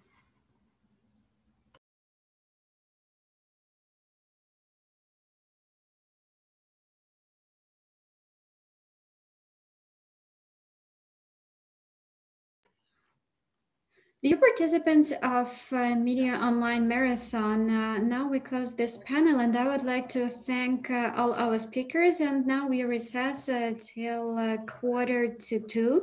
After the break, we will continue our work on this channel. Let me remind you, if you are in favor of equality in politics, you can support our information campaign and use our Facebook frame. If you are running in the next election, you can use the frame I'm running 2020. In order to use the frames, you could follow the link that is available in the chat box or in the description of the online stream. See you at 1:45.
Говорю на англійський канал. Людмила, ви мене чуєте? Так, чую. Угу. Український канал ще теж перевіримо. Так. Чути український канал, так. Так.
Антон, англійський канал. Все добре. І в українському також? Секунду. Зараз. Добре. Угу.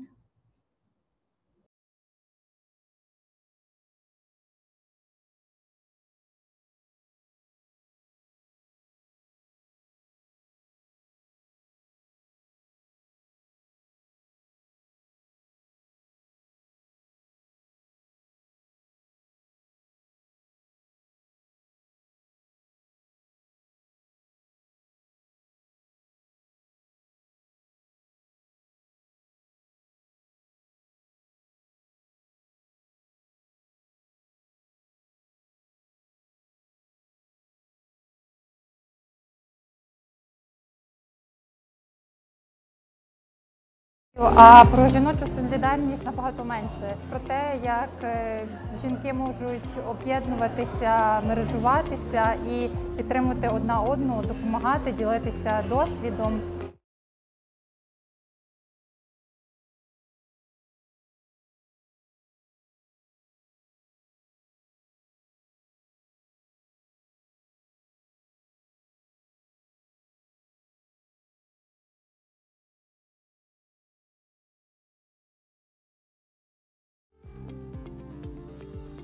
Жінки звертаються до нас, як до випускниць Академії жіночого лідерства, і запитують, а як написати звернення до міської ради, а як вирішити оце питання. Я щиро радію, що ти не одна, що є інші, є оця жіноча солідарність.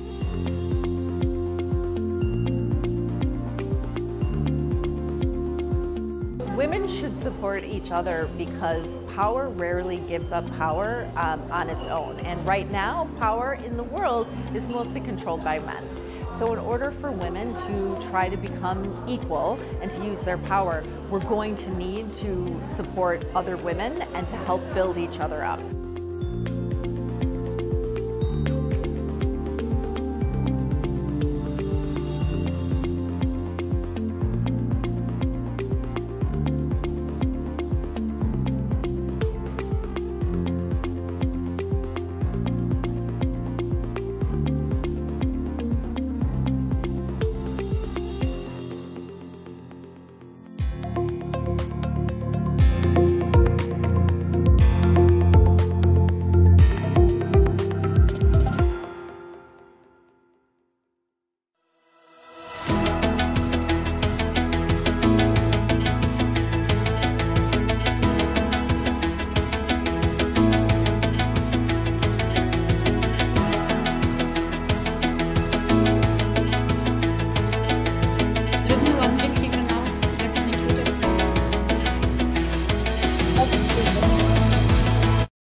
Людмила, можна спробувати зайти і вийти для нас, для перекладачів?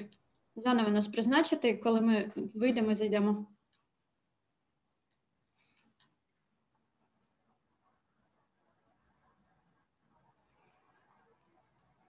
Я не знаю, чи ви мене чуєте, Людмила?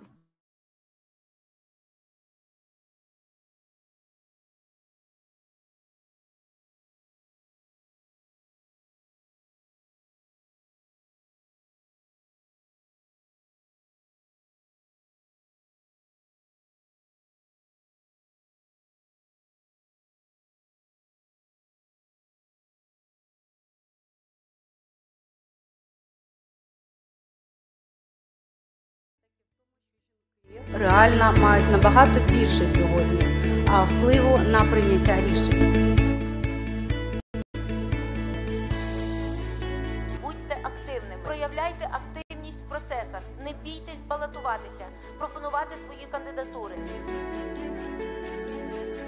These kind of events, more media exposure of women who are successful help. Відношення до жінок-військовослужбовців виходить на перший план. Жінка в армії – це успіх майбутніх Збройних сил України. Я вдячна своїй армії за можливість реалізувати себе як особистість. Завдяки армії я побачила світ. А скільки років ви вже зараз перебуваєте у званні підполковника? 6-й рік. Пане міністре. Я сьогодні разом з вами тут приймаю рішення щодо присвоєння їй військового звання полковник.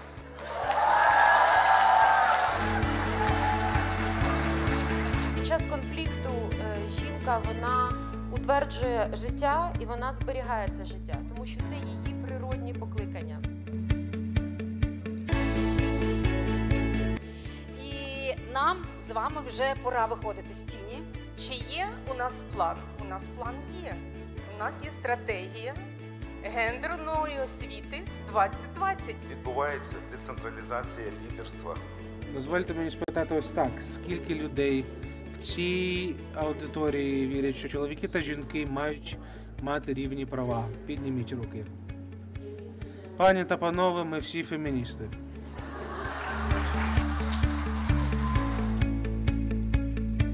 Дякую вам всім, дякую, що ви залишилися. Насправді ми сьогодні дійсно щасливі. Дякую.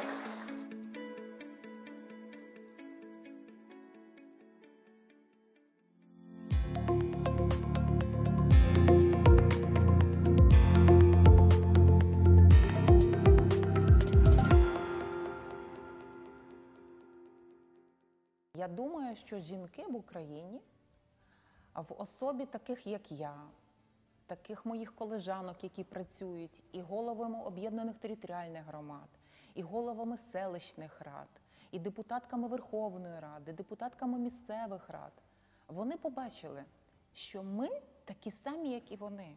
І нічого складного в діяльності депутатській немає. Не варто нарікати. Якщо вони відчувають в собі власні сили, треба йти вперед. І друге, я все ж таки сподіваюся, що ота квота буде не просто рекомендаційною в законодавстві, а вона буде закріпленою і буде обов'язковою для усіх партій. 50% успіху – це жінки в політиці, і я щиро вірю в це гасло.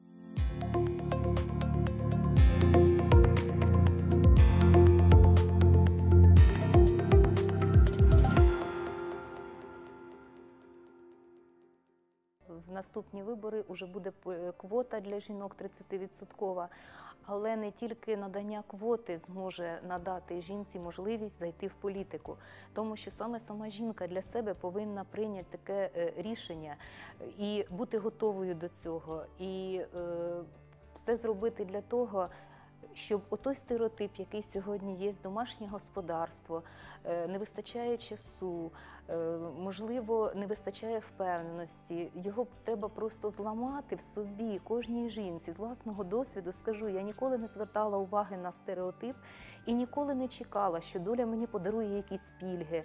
Тобто, якщо ти про щось дуже мрієш і хочеш щось змінити, треба просто до цього йти, вірити в те, що ти робиш, і робити те, в що ти віриш. І потім буде результат. Тому на сьогодні, я думаю, крім того, що буде заведена ця квота, треба, щоб і політичні партії, щоб була синергія зусиль Кабінету міністрів, політичних партій, самих жінок для того, щоб зайти в політику.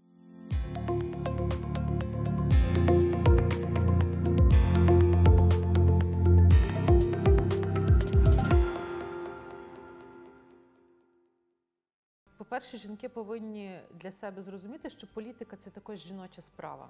Що жінці потрібно розуміти? Що їй в рази важче, ніж чоловіку, однозначно, але в рази і легше, тому що жінка має і свої певні позитивні сторони в політиці. Треба обов'язково не боротися з чоловіками, але треба займати дуже достойне місце з чоловіками, не поряд, не проти, але обов'язково так гідно стояти поряд з чоловіками в політиці. Так, говорю, Олександре, чи ви мене чуєте? Так, вибивати. Жінка має йти в політику і чітко розуміти, для чого вона туди йде. Це так само, як і в громадській діяльності. Добре б, щоб як хтось при ти цьому інколи говорив робиш ще добру справу, бо тебе в українському каналі умовно, щоб перевірити, наскільки це чути чи не чути. Так, ось чую, що говорять на іншому каналі, що, правда, звичайно, погано чую, бо відео водночас програється.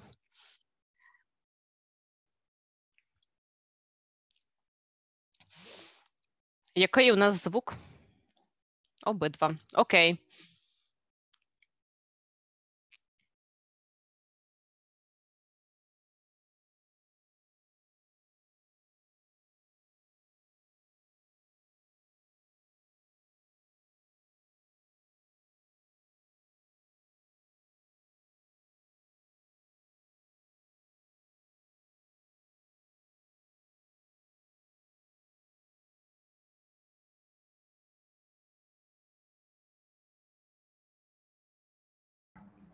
Yes, I would like to run for office as this would be an interesting experience for me.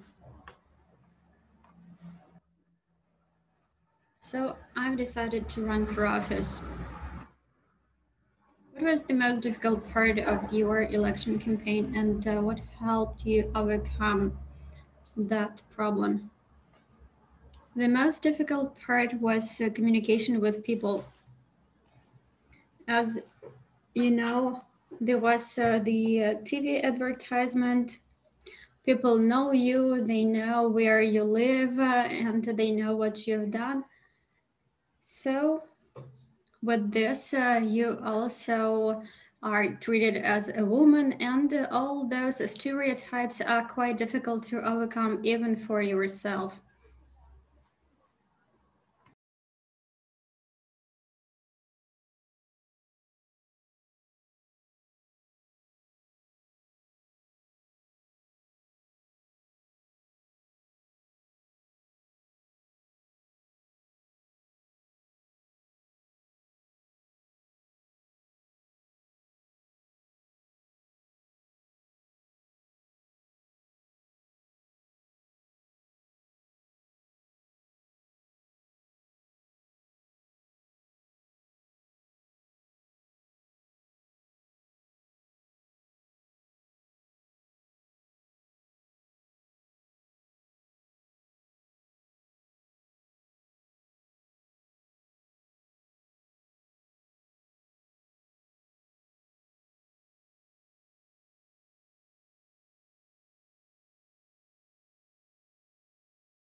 What advice would you give to yourself if you had an opportunity to have an election campaign once again?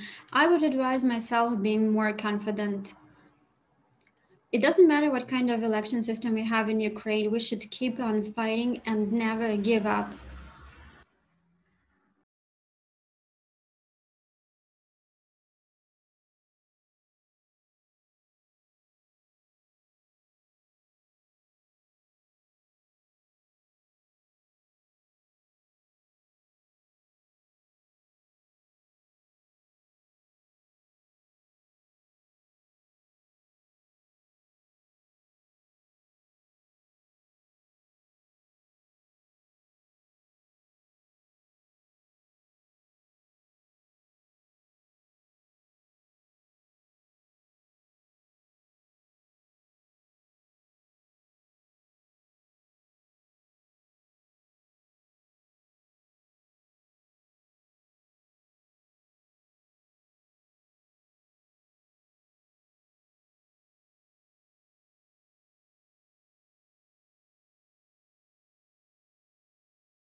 Шановні пані та панове, розпочинаємо роботу другої дискусійної частини Dear медійного ladies and gentlemen, we are starting the second part of our media marathon, Equality in Politics.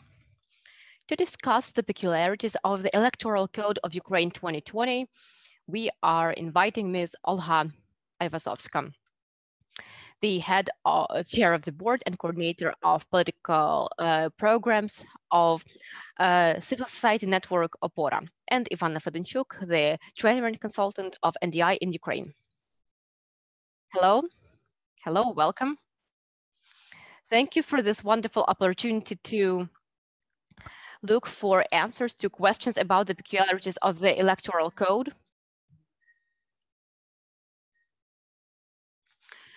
I hope that we can welcome all our listeners and all our audience. The elections in Ukraine are taking place according to new rules, and the local elections of October 25th are not an exception. Now it's a situation when the players have the ball, but they aren't quite sure what to do with that ball. This also affects the quality of the game. And just even a few minutes ago, the parliament again made changes to the electoral code. So, what do you think? Do we have to stop constantly reforming the electoral legislation? And if yes, in what way? We need to understand where the situation comes from. It's not just about the strategy, not just about the representation. It's about the fact that the Ukrainian electoral practice is developing very quickly. The Ukrainian electoral legislation is very detailed compared to other countries, especially European countries. We have very many details written into legislation that are usually figured out in practice in other countries. If we look at the European electoral code, it will be like dozens of pages. Currently, the Ukrainian electoral code includes hundreds of pages. So the Ukrainian electoral legislation is more of an instruction. And there are objective and subjective circumstances contributing to that. The objective circumstances are the situations when the electoral code was violated and the good practices were violated. So we need to include the rules that would prohibit people from committing violations, since the political culture is just not there. In countries with developed democracy, there is an understanding shared among all election participants about what's good and what's bad. When we speak about procedures, about election plan, about all kinds of documents that have to be collected, have to be submitted, the judicial practice, appeals, etc. In Ukraine, these standards have been violated this or that way.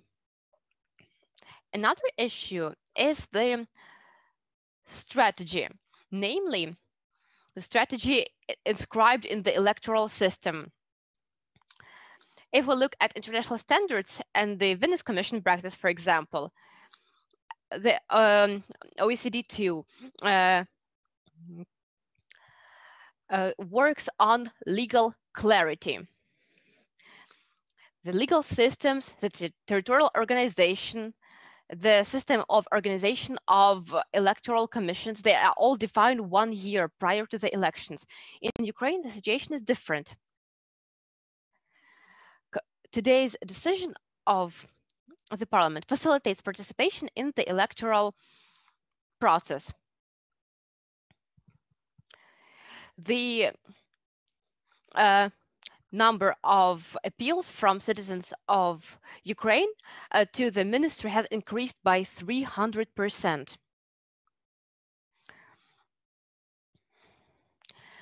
Certain parliament members wanted to make a certain paper needed to participate in the elections mandatory, even though it is paid. Now, after the new changes to the electoral code, you don't need to obtain this paper and you don't need to pay for it. So on the one hand, it is legal clarity and it benefits the candidates. So I wouldn't say immediately that there is a problem with that. If we speak about the electoral system, that's a big reason why the parliament reviews the electoral code, but mostly they do it because they think they need to change some procedure in the elections. During the election period, during the entire independence period of Ukraine, it did not have this good electoral practice. We experimented with certain systems, but these systems need to be acceptable and useful for a special level of office with representative function. For instance, when the parliament is elected, multiple European countries use the party system with open lists and a proportionate system. Why? Because this system enables to minimize the number of lost votes, because this single mandate district voting has a high risk level of losing votes. Because say if we have the single mandate district, there will be people who either did not vote or voted for other candidates, and eventually it results in a minority candidate winning the elections. So if we refuse to use single mandate districts, this means that representation will be more effective. There are also there is the situation that when we use proportionate representation, it's easier for members of the parliament who actually enter the parliament to enter into coalitions. And this way, the parliament can form an effective government too. And that's why on the parliament level, the proportionate system has a positive impact. It shows that the government is effective and knows what to do. It should be noted that our current parliament was selected using both ways. So we cannot say that one system works and another one doesn't work in Ukraine. But we will see how it will work in the future. If we work about local self-government, we need to look at the nature of this representative mandate. On the local level, the single mandate system is absolutely logical. It makes sense because on the local level, the councillor has the function of direct connection with the voter, not just to file some decisions, but also to resolve current problems of a specific community. The single mandate system is natural for local elections. What is happening with the new electoral code is the monopoly of certain parties, and it's unacceptable. Because if we look at best practices of the Venice Commission, that's one thing, but we also have the Organization for Security in Europe standards that we need to comply with.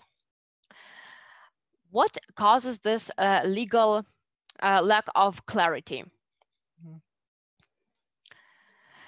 The changes to the electoral system took place so close to the recent elections that this actually really influenced who ended up winning in the elections on the local level.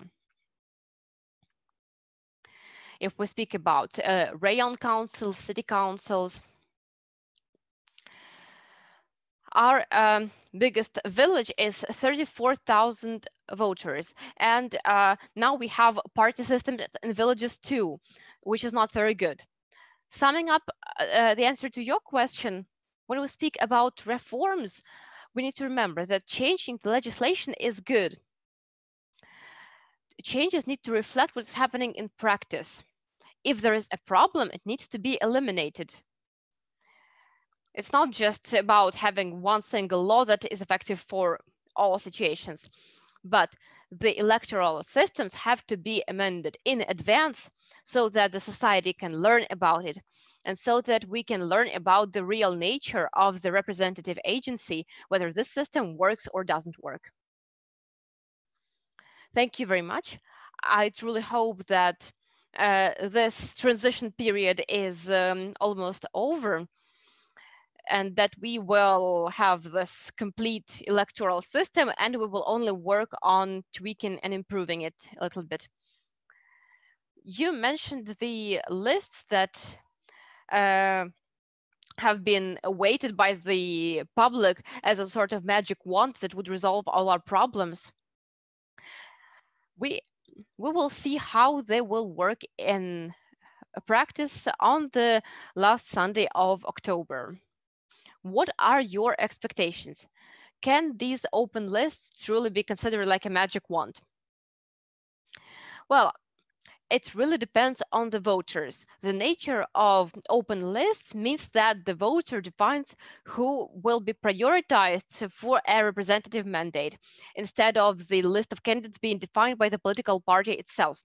The question is the society ready to delve deeper into the political system, the political parties, and look at the candidates, take a closer look at them?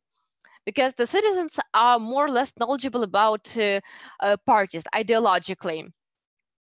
They know that this party has values that are closer to them, and they know that they are ready to support them. But when we speak about open lists, the candidate needs to get at least 25% of votes in a single district to move forward. And a lot depends on how the voters will behave, and also how the candidate will campaign. If a citizen only votes for a party, of course, this will be the same result as the result of the closed lists. If the candidates working with the citizens in the voting district, if they do direct voter contact, if they campaign for their number on the list and for their name on the list, if this candidate will become known to the citizen, there is a chance that the citizen will actually vote specifically for this candidate from this political party. So the nature of these elections is a bit dual, because on the one hand, you can vote just for the party list as it is, or you can vote also for a specific candidate. 25% of election quota, that's an excessive bar, but it's not unattainable, because we have a community where, say, there are 100,000 voters. Let's just calculate it in a simplified way. The weight of each mandate will be 1,000. So say 100 mandates are being considered, and to get one step up, they need to collect 1,000 votes for each percent, so 25,000 votes for 25% overall. It would be good if this bar was lower. We propose that this should be 1% or 5% at most. This creates a challenge for the candidates concerning communication with voters. As I mentioned, they need to build their PR around their specific number on the list, about their name. But we have what we have, and we need to work within the electoral code that we are facing now. And it will all come down to the right strategy of candidates on voter contact, voter persuasion. And to be quite honest, an electoral campaign is not some lyricism, it's not philosophy, it's a strategy. It's a ratio between the current rating, your own resources, how recognizable the party is, how recognizable the candidate is, And if you calculate how many votes you need, you will be able to find out how many votes of citizens you need to receive your representative mandate and how much effort you need to put into this.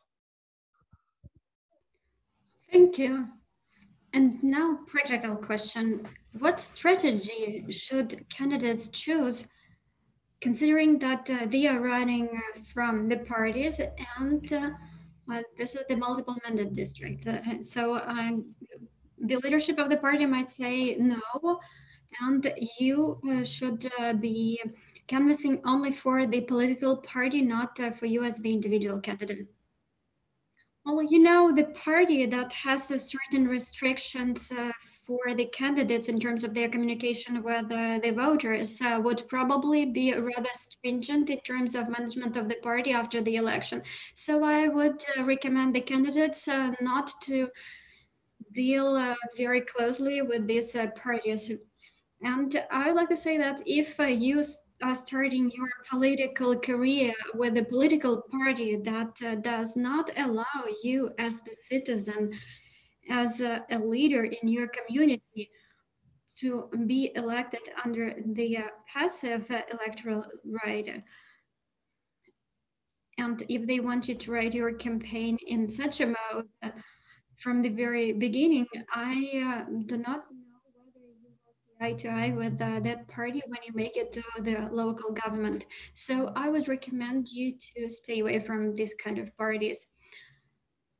On the other hand, the competition should happen within certain culture, because if you have the candidates from the same party list who are running smear against each other or spreading rumors or libelous facts, that would actually decrease the ranking of this political party in total, and this party might not reach a 5% threshold. And you know, this is my practical advice. So you have to work on the way of communication between the candidates. And getting back to my statement from the previous question, the elections are all about the mathematics. So you, being the candidates, can distribute the districts, and you can work for your own benefit and also for the benefit of the ranking of the party, so that your chances are greater. It means that you can make some agreements within your party list, and this is the communication rule and the restrictions in canvassing. And it might be due to your internal procedures. For instance, not to resort to hate speech, not to resort to smear campaign. And then you will have your representative mandate by means of mathematics, as you can cover certain electoral districts by this candidate only. So you need to count how many votes you need to have for you as the individual candidate and for party in general. That's not that difficult to make those calculations. And as far as I'm aware, this is the tactics people are using right now.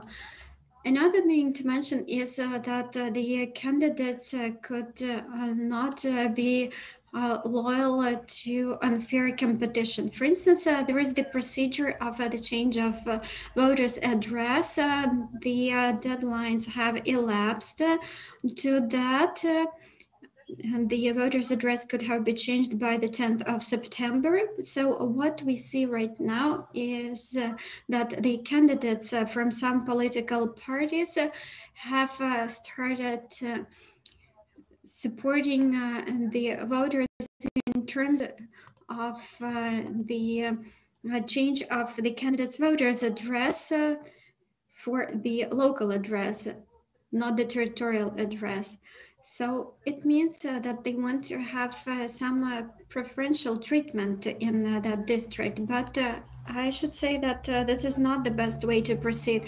I am just from the meeting at the National Police, and 44 investigations have already been started on this infringement. So I can assure you that provisions not only of the electoral code, but also the administrative action for this kind of infringement are rather strict.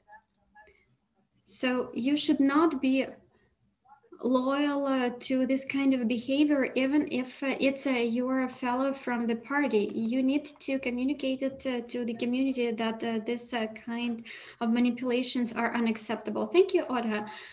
On October 25th, the voters would have a new template of a bulletin. So how is it possible not to get confused? And what manipulations could happen with the bulletins themselves? In fact, the biggest issue is whether the voter is properly educated or not on how to fill in that bulletin before the voting day. As you know, the voters might vote for the candidate but not for the party.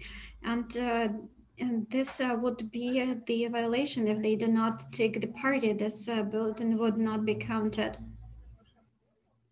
Speaking of the voters themselves, I'm convinced that in most cases, the citizens who do not understand how to fill in the bulletin would simply tick the box opposite the name of the party they would like to vote for. And that would be added to the total amount of votes for the party. But the other question is whether the electoral committee members are qualified enough to observe the way the bulletins are filled in and to check whether the legislative norms were adhered to. And you know, in some cases, the members of electoral committee are not that knowledgeable, and it would be a good idea to have the committee members well informed, and also you need to have the observers who would inform the members of the electoral committee how to address police and how to contest the cases of destruction of the bulletin of someone else, so someone else's bulletin. And I know there will be the representatives from civil society organizations, and you need to check whether those are real or not.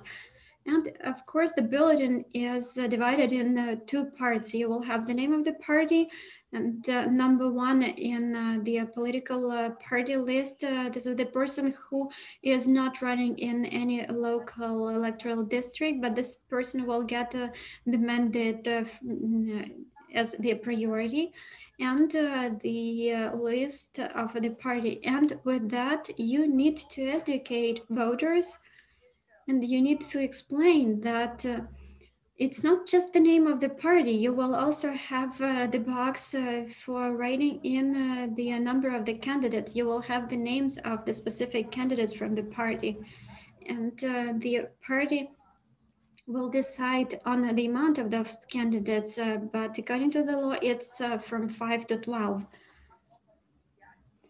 And the voters should write down 0 and 5 if they want to vote for the 5th candidate from the party list. But I'm sure if the number is wrote in improper way, the electoral committee members should still count this kind of votes. The vote counting is a lengthy procedure, and also there is an issue with the protection of bulletins integrity and the counting process itself. As with the closed party list, there were quite a few bulletins, but now with this party and both party representative voting, there will be more papers to be processed and more work to be done for the local electoral committee members. So they should be prepared how to carry out these tasks under the law. Any manipulations, any scheming with the bulletins are considered as a criminal, as a grievous offense.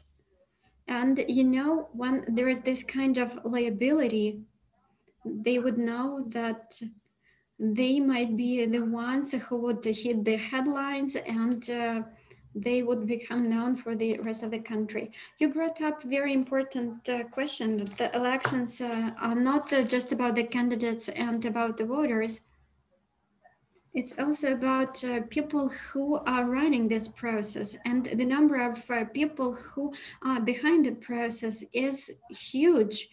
How do we arrange their work in a coordinated way, given the current situation and given the old traditions? In general, the replacement for the electoral process and electoral campaign is around 60%, meaning the local electoral committees. So it is not a surprise for us if we would have up to 60% of electoral committee members being replaced.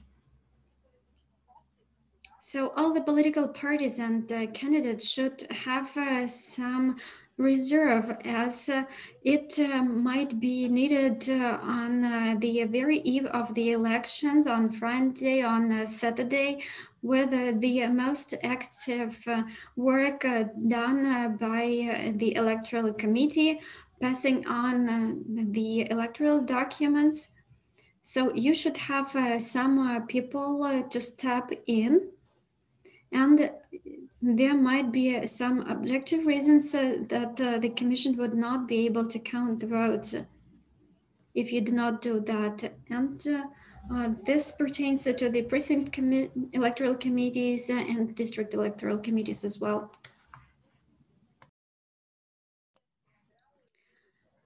Sensitizing population is very important, and there should be some information materials and they should be also trained. And finally, the Central Electoral Committee and their training center has started working not just on some guidelines.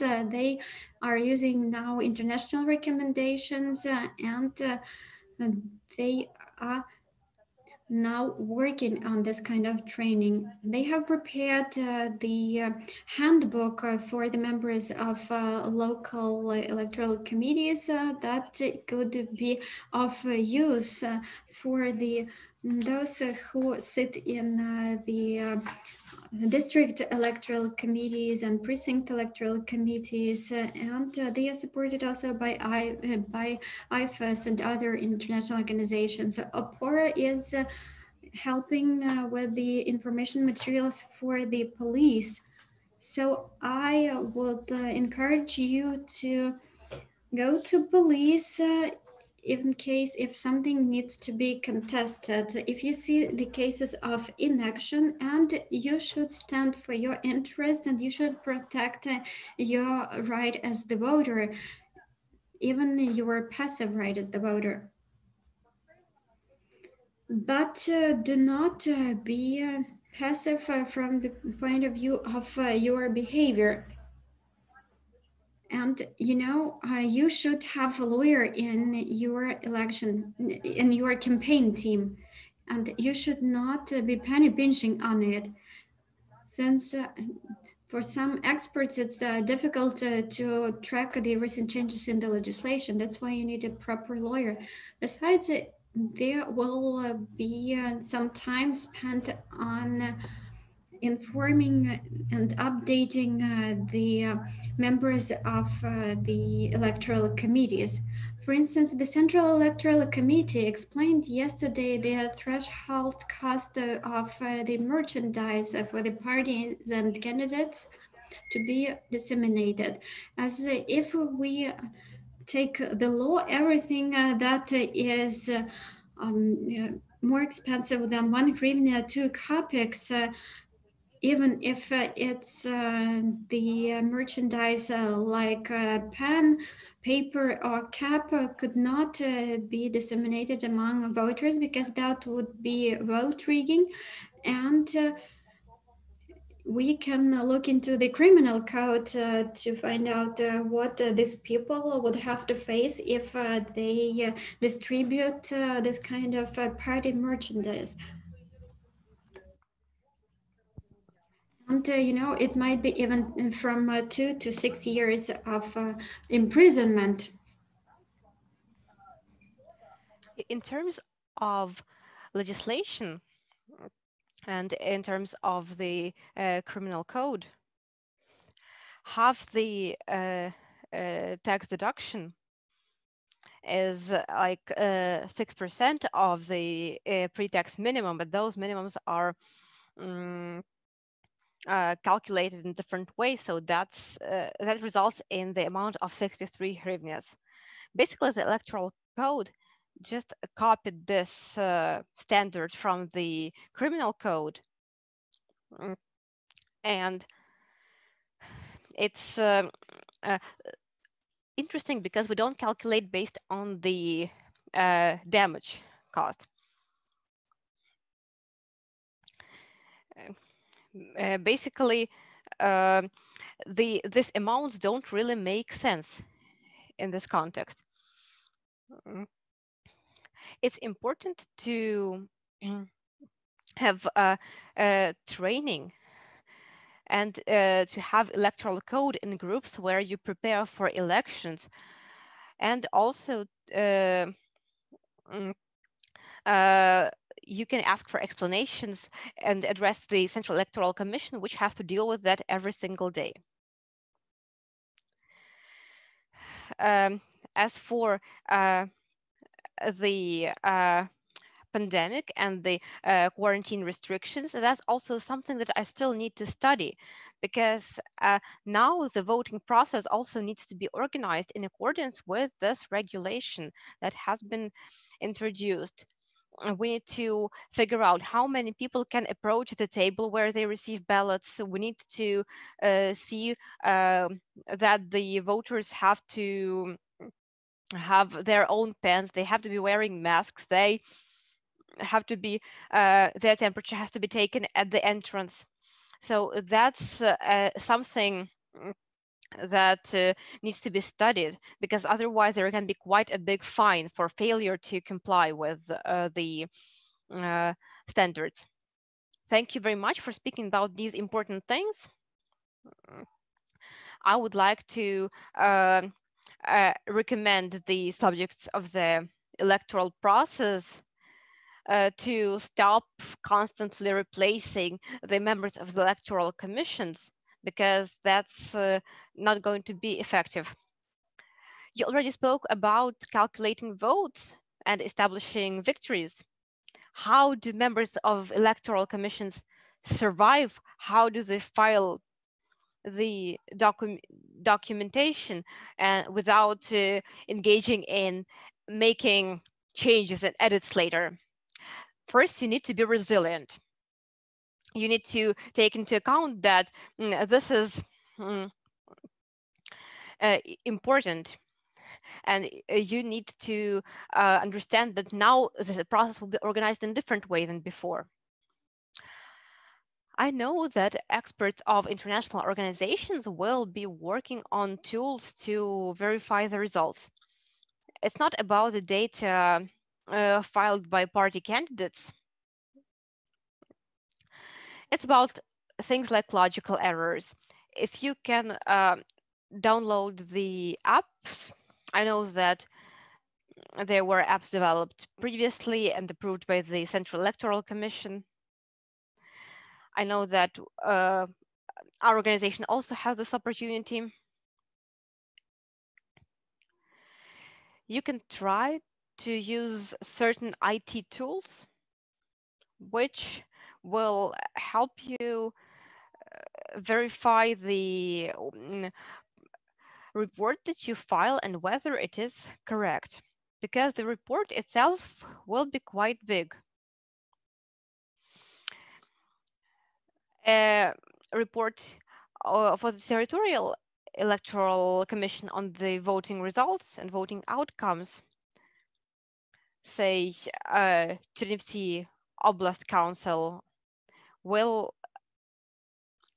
include dozens of pages.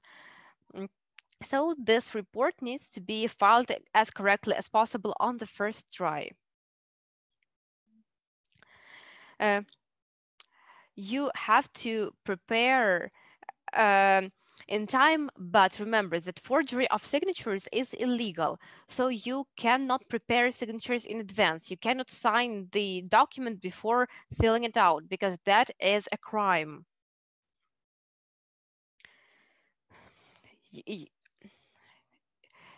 If somebody wants you to take the report out of the building to look at it, this is also illegal. We have equal responsibility for violating report rules and violating procedural rules.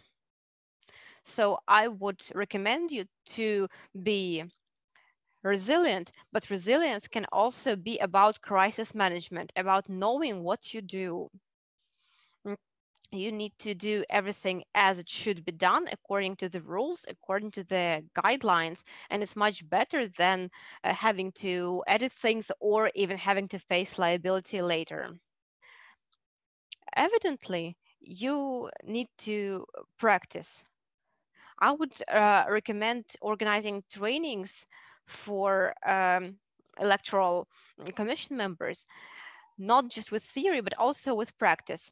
If there are just one or two trainings on filling out the report and on all kinds of practical aspects of the procedure, they will be ready at every stage of the calculation and reporting procedure. So they need to learn and learn again. Of course. That's the way to go. At first, you mentioned the imperative mandate. And a lot of activists ask me about the use of imperative mandate, which stops them on the way to running. This is also about the partization of local self-government agencies. How do people avoid losing their mandate due to the actions of the political party they have to work with? Well, first, the imperative mandate can be applied no sooner than 1 year after the election. So at least 1 year needs to pass after the elections. So I hope that during this year, progressive politicians, the civil society will be able to contest this standard.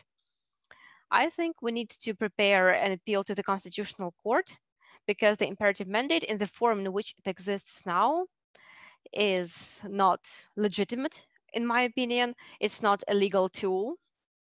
There are also opinions of international organizations,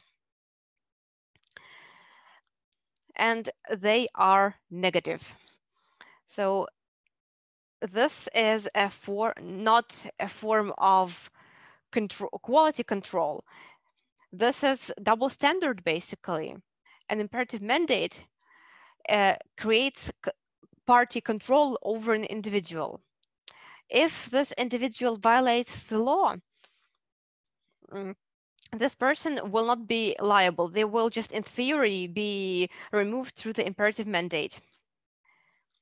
I think if somebody engages in criminal activity, they need to be criminally liable instead of just losing their seat in the council of the parliament. If somebody carries out some administrative violation, they need to be fined or punished in different way according to the law. And in that case, if they are held liable, they can be removed from their seat, of course, and replaced with another person. And imperative mandate is supposed, in theory, to make council members work better. But I think, and I have said it multiple times, that a political party that wants to be democratic cannot use the imperative mandate, because there has to be place for discussion and dissent within the party. There has to be healthy, polite competition within the party. If there is this mandate just as a way to control people, we will not have effective local self-governments, and will have very corrupt political parties, which will act based on rather unscrupulous drivers. And that makes it quite a dangerous standard. So if you are choosing what party you are running with, please choose a party which is characterized by democracy as much as it is possible.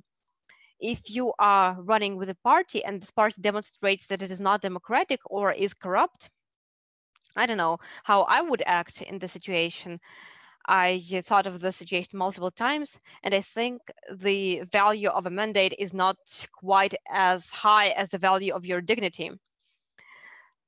So I hope that once again, in a year, we will be able to contest the standard, because now all parties want to control councillors on all levels, and they are interested in imperative mandates in the form in which they exist now. Let's hope that this will improve next year. We have a few questions from our audience, and I will ask them. Today, we start speaking about the new decision of the parliament, namely that you don't have to file the certificate of no criminal record. So our viewer is saying that she has already filed for this document. Who has to pay for it? I cannot tell you who should pay for it, because this certificate is issued to an individual. It is not issued to a legal entity, and a citizen has to file for it and obtain it. I don't have an answer to the question how a party can pay for this. A party cannot receive the certificate about you even with your authorization, and doesn't have a legal means to pay.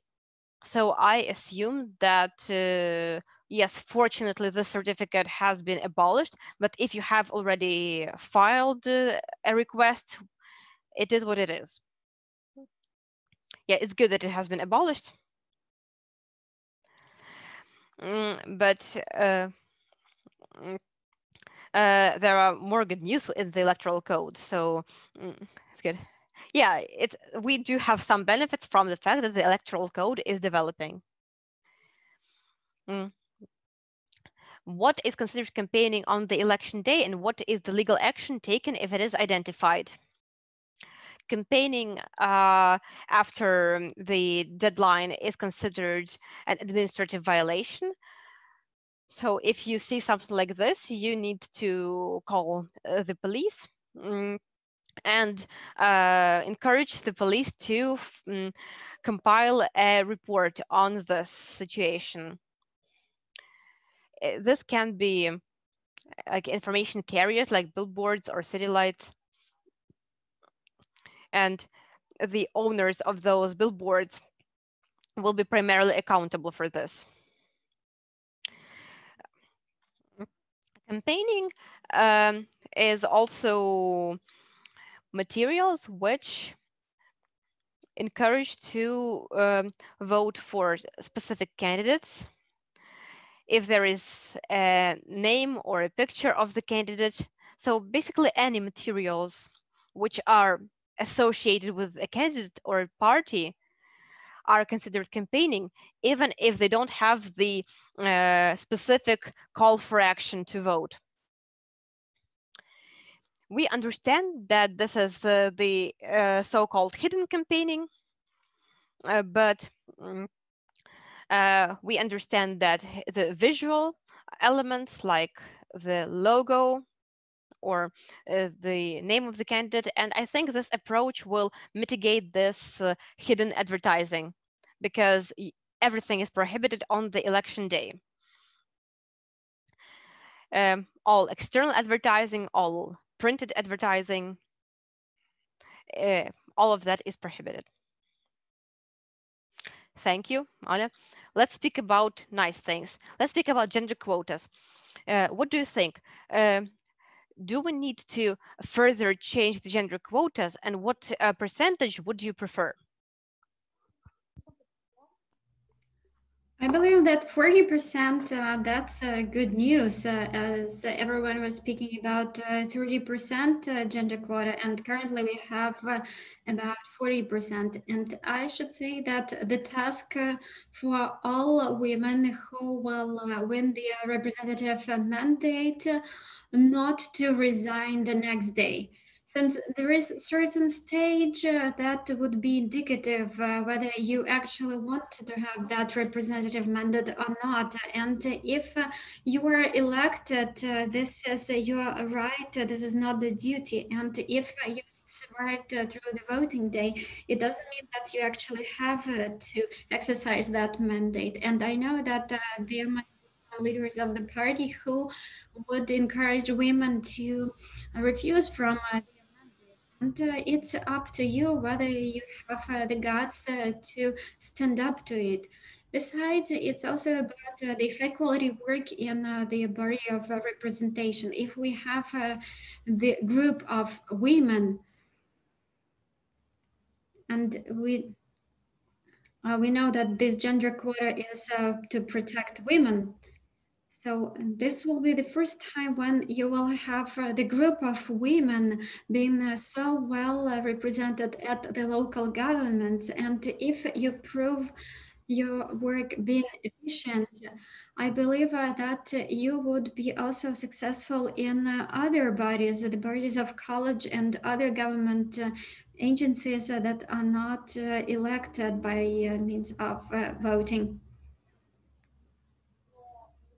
I have the following question about voting in the face masks. You will have the voters, we will have the voters wearing face masks. How will the members of the electoral committee decide whether it's the right person or not? How will the identification take place? They will have to remove their face masks. And to conclude, let's get back to the following question. What should be the ideal form for Ukraine in terms of the elections? Should it be the proportionate or majoritarian system? What flaws do you see in those systems, and how can we use the experience of the other elections like primaries in the US? Let me start from the end. I believe that primaries is a part of culture, so should be regulated at the legislative level, and should we create the requirements for the primaries that would result in imbalance in party management, since it's the part of the party rules. And if that's vested in the law, then that would be contradictory to the code of a political party functioning and the opinion of the Venice Commission. So I believe that primaries is a good tool. So you can actually encourage your own parties to hold primaries. To be honest, the new version of the law for political parties is underway. I am the member of the parliamentary working group, and primaries would be mentioned on that law, but it would not be legally binding, because the parties are to decide for themselves how they recruit and how they delegate candidates to run for offices. And electoral systems, the beginning of the question, it should be correlated with the respective body the representatives are elected. Speaking of the parliament, I believe that open party list system is the best system because you do not have a direct competition within the same district, and you from the same party, and it gives the opportunity to forge coalitions that are long-lasting and are functional. For the local governments, given the duties for the local governments, majoritarian system is acceptable. With one regard, majoritarian system for the local councils should be multiple mandate. Since with this system, you will not have that many votes lost, and there should be an opportunity for self-nomination for those candidates who are not party affiliated to run for office. Thank you, Olga, for your words, and thank you for being so instructive. And I would like to thank the participants who have been so active by writing their questions.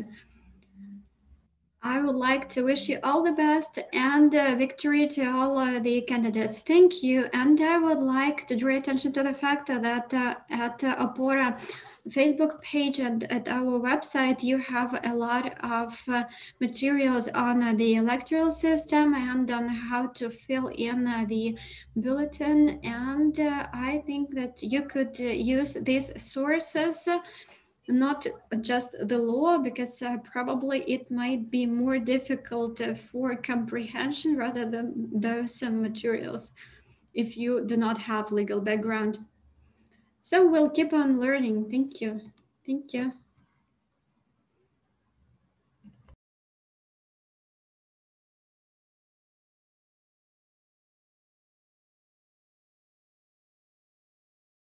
Пані Іванно, у роботі медійного Thank you, Olga, and thank you, Ivana. Now we recess till 2:45. After the break, we will continue working in this channel. Let me remind you that if you support equality in politics, you can support this information campaign by using the Facebook frame Equality in Politics. If you are running for office, we suggest you using I'm running 2020 frame. In order to get those frames, you should follow the link you can see in the chat box or in the description of online stream. See you at 2:45.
Dear viewers, the first media online marathon continues, and now I would like to invite Michelle McGroarty, Senior Political Party Program Manager with NDI Ukraine.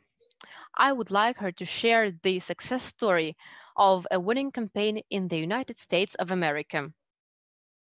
The moderator will be Ms. Olena Yena of NDI Ukraine. Dear guests, for this session you will need interpreting. If you need interpreting into Ukrainian, please select the Spanish interpretation at the bottom of your screen.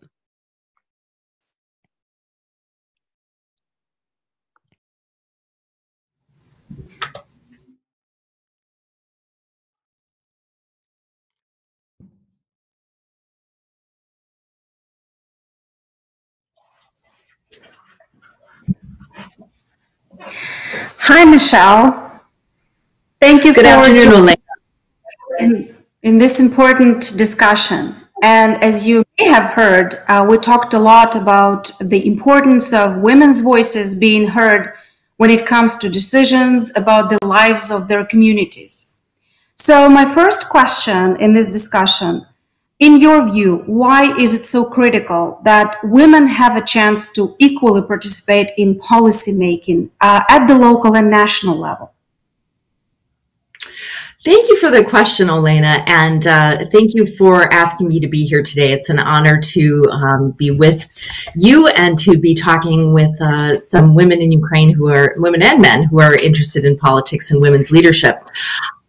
You know, there are so many reasons why it is important for women to be involved in politics. First of all, women bring a different background to politics. So they come from a different perspective. And so when we ask women to join, we are asking women who come in from a background of experience that is quite diverse. So we're, first of all, bringing in a women's point of view and a women's perspective to things. Also, women tend to focus on issues that are important to women. Now, that is not exclusive. Women focus on the same sort of issues as men focus on in terms of the economy, trade, agriculture, but women place a priority on issues that tend to relate to health, education, safety, civil rights. These are issues that, because they have experienced these issues uniquely as women, they offer a different sense of a feeling of priority and urgency to these sorts of issues.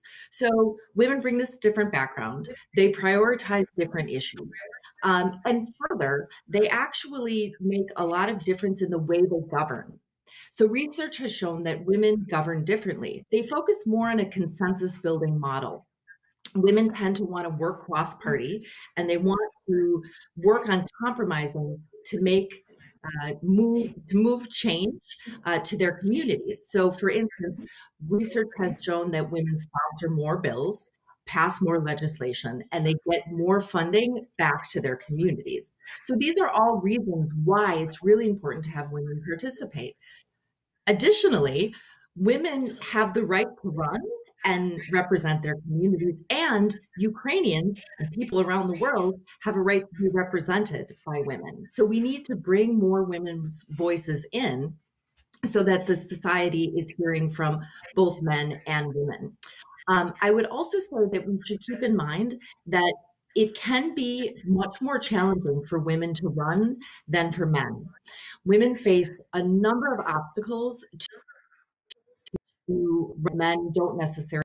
One is there is an overwhelming difference in financial resources. Men have access to more money than women have. So it can be difficult for women to achieve the balance in terms of funding for their campaigns. There's also other issues. Well, women also have to multitask, as you can see, sometimes balancing children and family as well.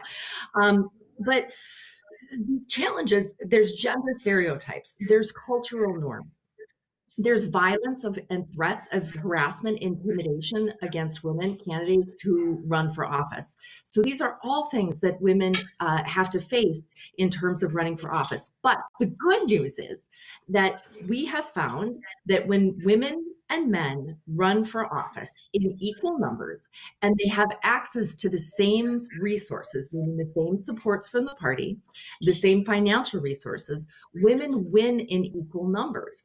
And so the issue isn't that people won't vote for women. The issue is that women aren't running, and often they're not being asked to run, and they face all those other barriers.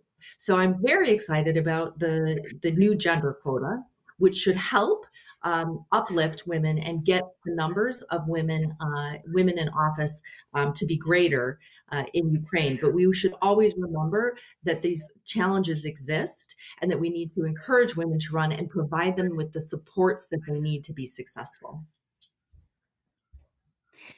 Thank you very much. Before we move on, I would like to encourage our participants to pose their questions for this discussion in the chat box and also on Facebook and YouTube channel.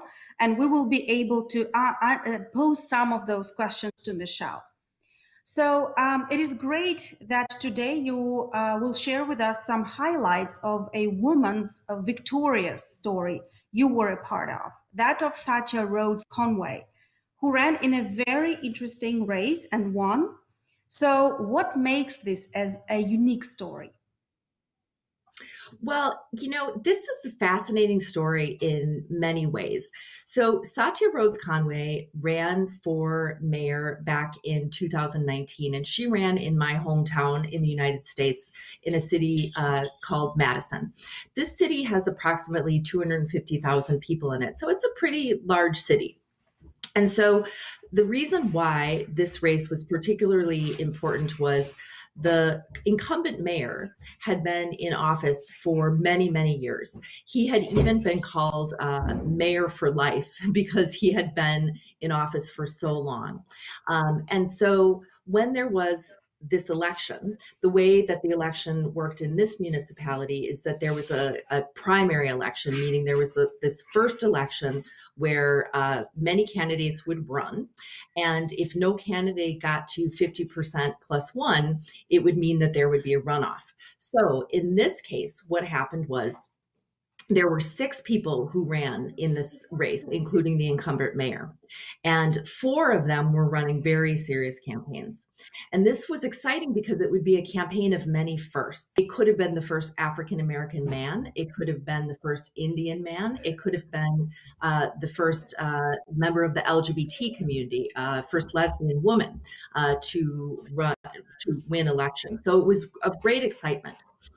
So it was a very robust and competitive primary election.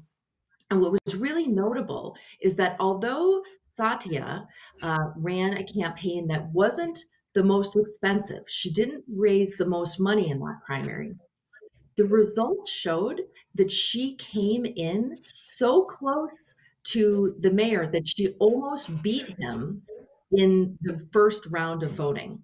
She was just a few hundred votes shy of actually taking first place in that election. So that was really notable. And then in the next election, where it was just her and the incumbent mayor in the runoff, she ran a very excellent campaign, and it resulted in a resounding victory where she won nearly 62% of the vote against the so-called mayor for life. So this was definitely a remarkable race for many reasons. Great. And can you talk a little bit more about what made her race stand out in such a dynamic campaign? Was it her message? Absolutely. Was it her approach, or maybe all of that? Yes, I found that in my experience that it's not necessarily one thing, but a combination of factors that really makes a campaign unique and dynamic and successful. And in Satya's race, one of the things that I think that was so remarkable was that she ran a true grassroots campaign that was very inclusive and very transparent. And so what that means is that she decided early on that she wasn't going to be the candidate who was going to spend a lot of money running expensive television commercials. She decided that her campaign was going to be best suited to running a in-person, talking with the voters one-on-one. And so what she first decided to do was she needed to listen to the needs of the community. And this is really important because a lot of elected officials want to run for office based on what they think is important. But what Satya did is she spent a lot of time leading up to the election, going to community forums, going to neighborhoods, walking door to door, and asking people, what is on your mind? What is important to you? And through that, she developed her message. And her message was that we needed to focus on transportation needs, we needed to focus on affordable housing, and we needed to focus on the clean environment. And so that was her overall message. Now, when you run against an incumbent, it's important that you do have a contrast. You need to show why your ideas are different, but that doesn't necessarily mean that you have to focus your time spending precious time talking about your opponent. So what Satya did was she really was able to come up with a creative way that she didn't focus on what the mayor lacked, but her message implied that there needed to be a change. And so what her campaign slogan was that Satya Rhodes Conway will be a bold, progressive leader who will bring the changes we need to our community now. And so the implication was that the mayor had a long time to make changes, that the changes hadn't taken place, and that he hadn't been bold and progressive enough. And so by saying that she would be this bold, progressive leader that would bring the change needed now, transportation, climate change, and affordable housing, she was able to draw that contrast between her and the mayor. So she had a very clear, concise, relatable message. And she repeated that message over and over again. And it was a message that she knew that the community would respond to. So this is really, really important. So she had this great message that she developed by listening to the people.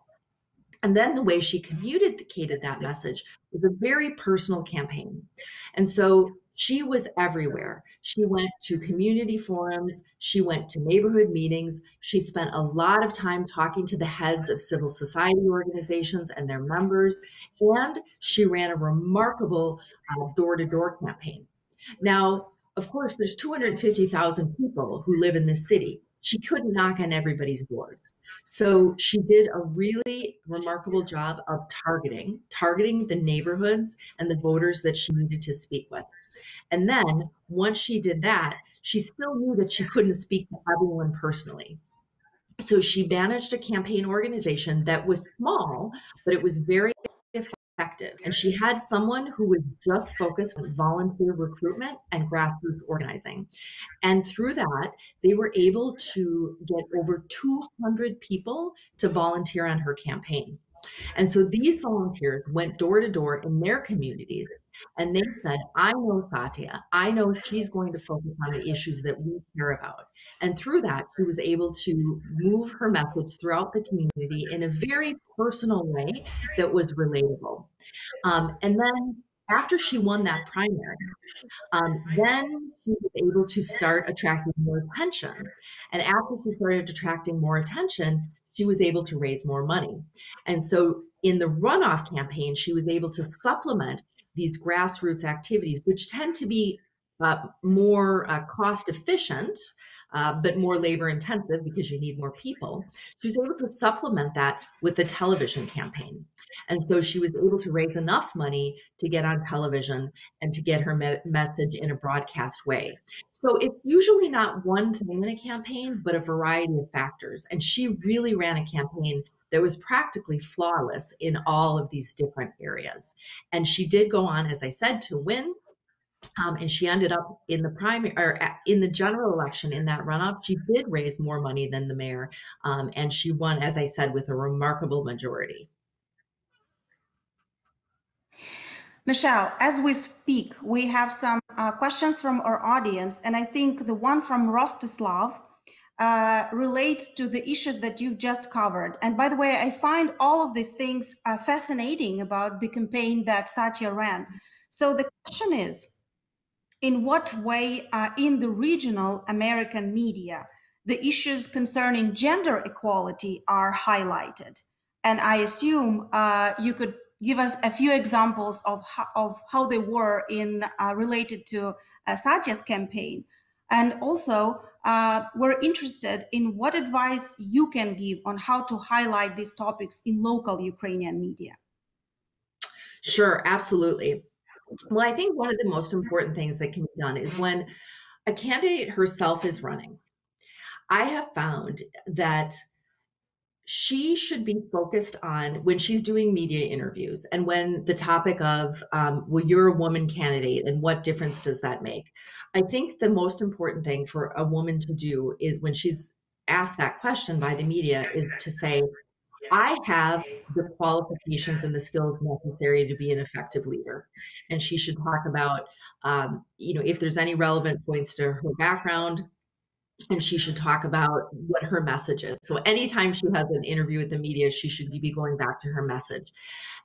I think that women should talk about that it is important that women are represented because of the reasons that I talked about earlier, that women uniquely understand the needs of women. They bring this diverse background to politics. But it's important for the candidate herself not to focus on that people should vote for her because she's a woman. And this is what we found was really difficult in the United States with the Hillary Clinton campaign, where people really wanted to talk about why it was so important that Hillary was the first woman.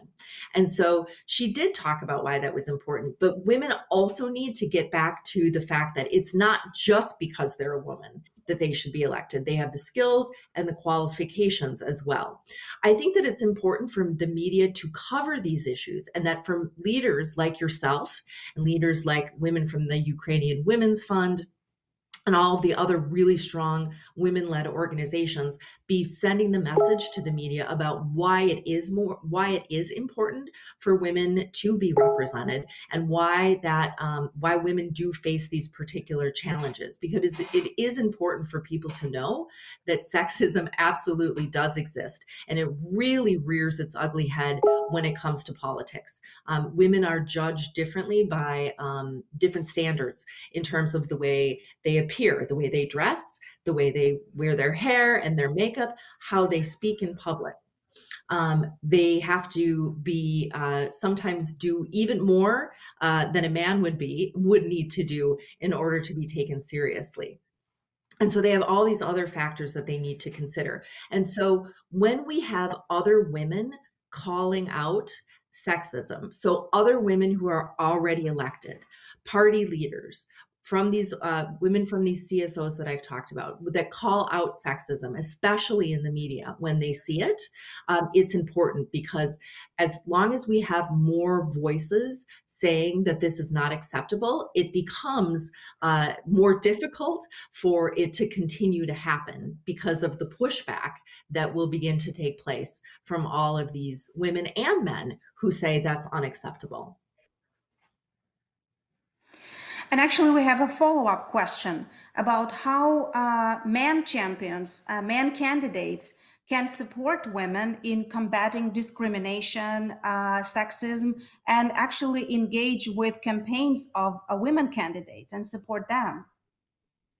Absolutely. What a great question. Women 100% need their male allies. We're all in this together. And although women helping other women is a key to success for women, we also need men to be standing up and supporting women as well. So one of the things that men can do, particularly men who are involved in parties, is ensure that when women are being placed on the list, first of all, that those women are supported, that those campaigns are supported. Now, what does that mean?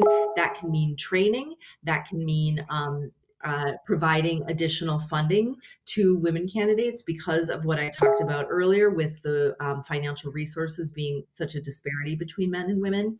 I think men pointing out, particularly in the media, when sexist comments are made.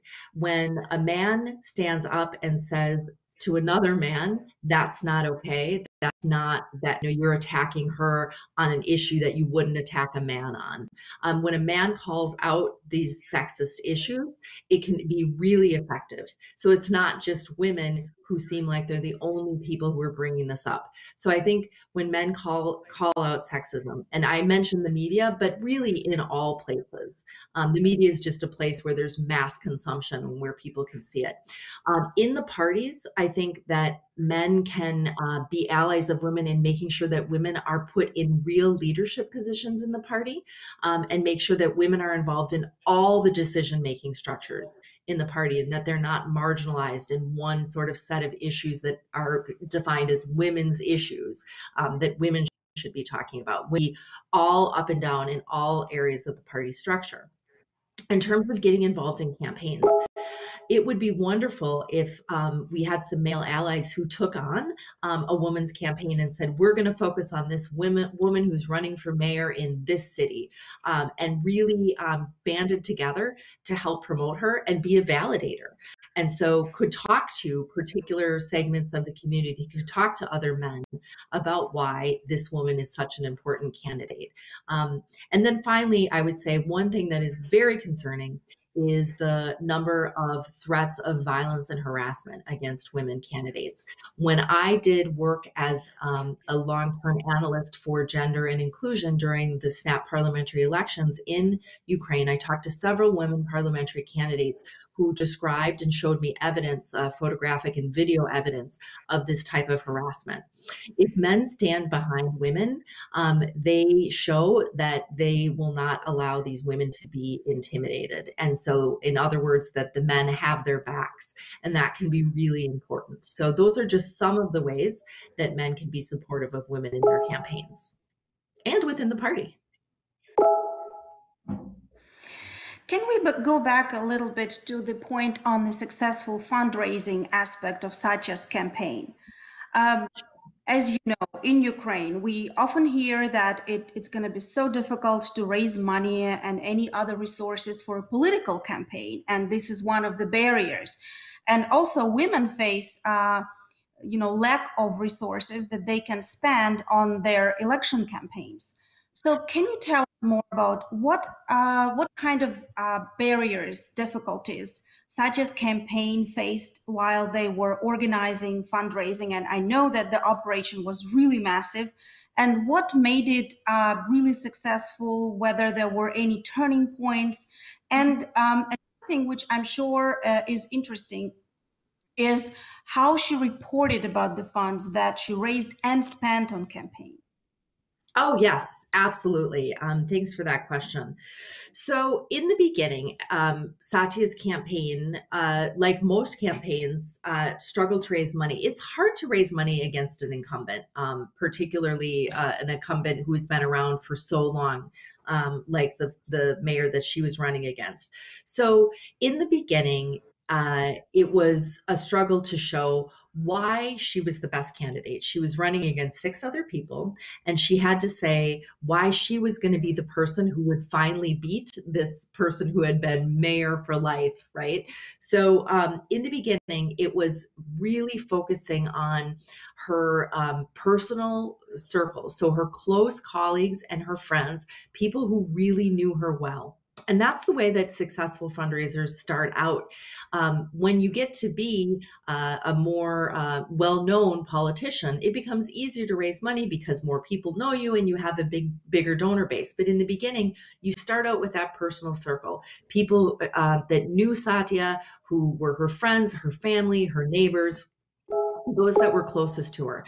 And in that way, she was able to compile a small amount of money, but enough money to be able to run that real grassroots campaign. And so one of the things that she needed to be able to show is viability. So often people, donors are hesitant to give against an incumbent or a ruling party if they think that there isn't a real chance. So as best as you can, if you're a woman candidate, when you are talking about, when you are asking for a donation, it is important to be able to establish viability. Why are you going to win? What are the things that you're doing? What's your campaign message? How are you getting that campaign message out? And how are you going to spend that money wisely? A lot of people don't really quite understand what election campaigns cost and what you would be spending the money on.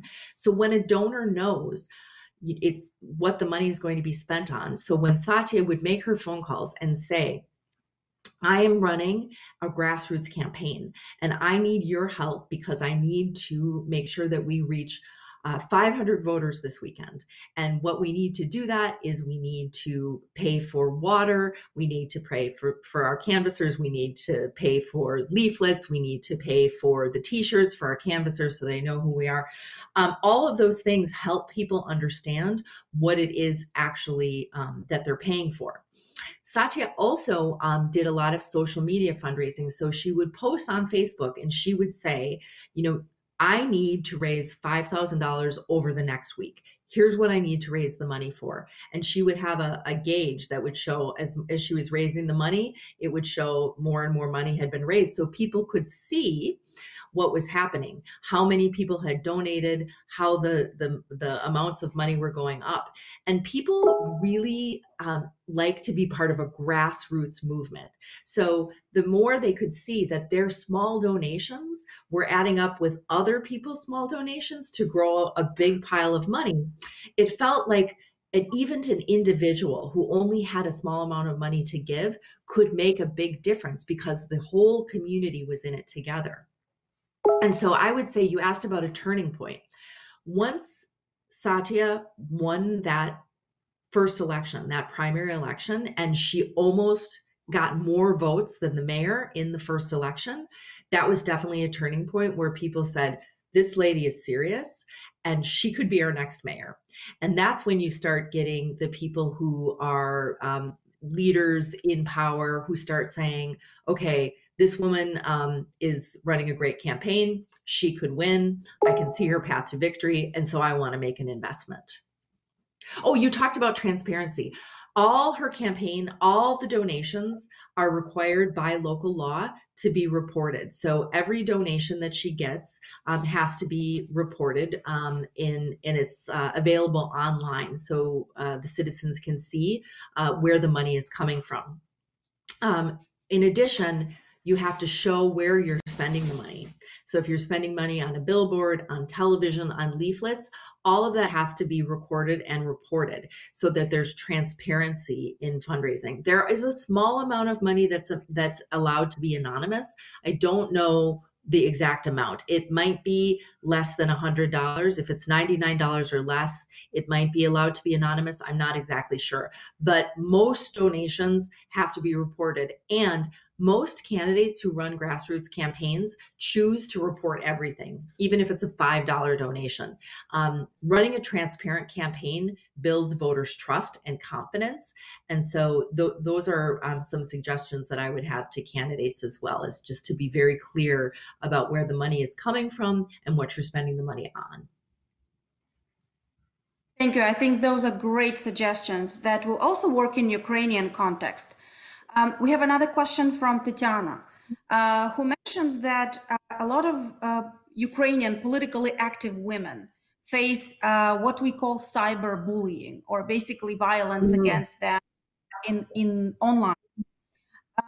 What would be your recommendation of how to combat, how to resist? What are any ways to, first of all, make sure that your campaign, if facing these kind of challenges, is still effective and be emotionally balanced, because we know how destructive and damaging those kinds of things may be for candidates.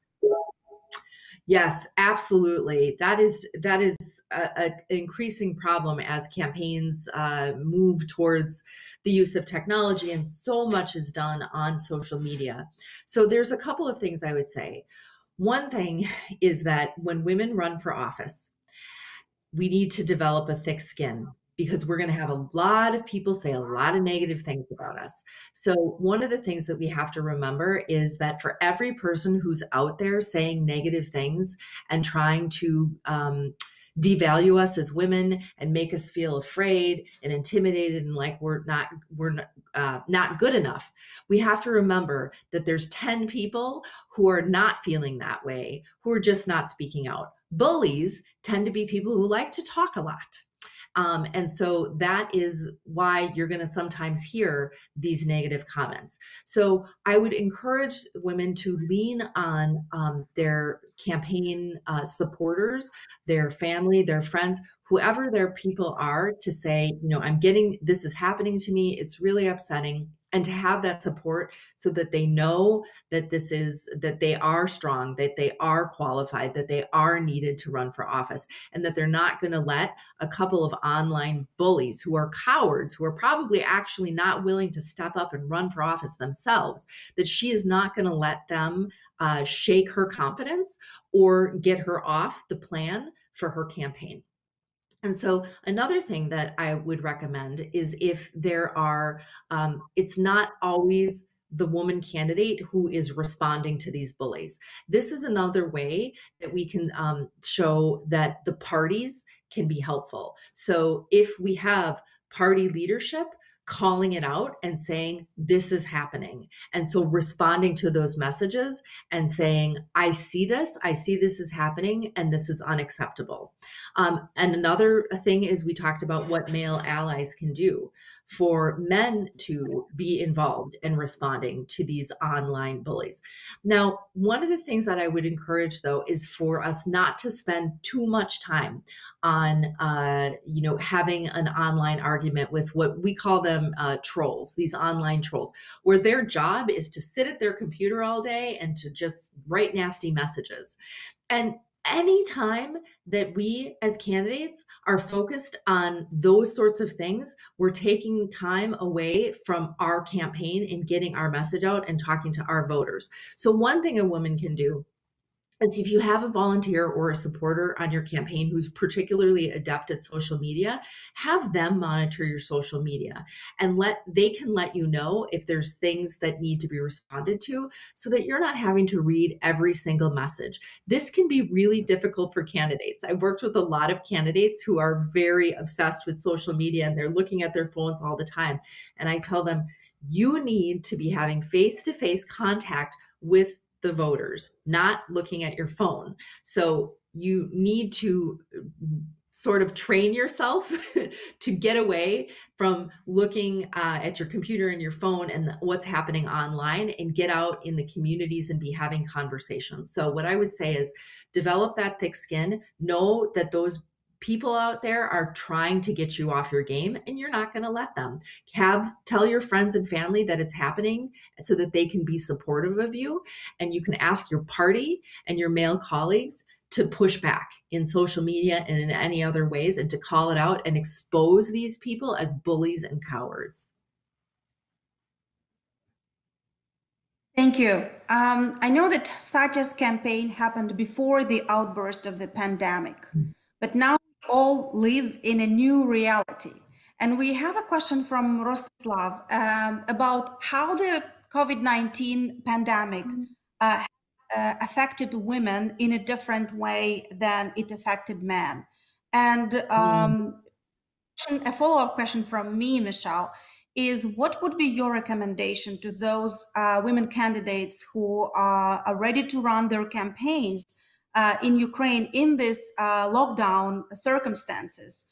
What would be your recommendations? Maybe some, some tips to how still to be effective and make a good outreach to voters and stay healthy and safe. Yeah, absolutely.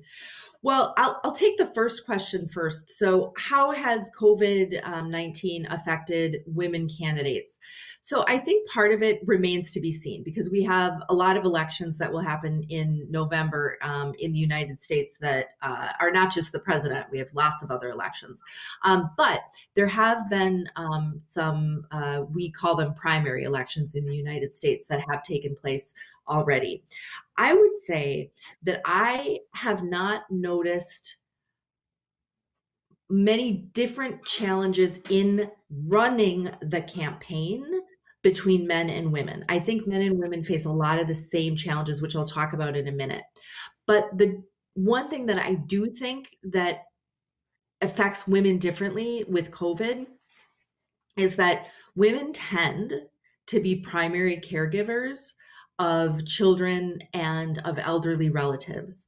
So, and women also tend to be the people who stay home with a sick child. So when we're in a pandemic situation, in the United States, at least, and because unfortunately I've been having to be back in the United States and hoping to get back to Kyiv soon.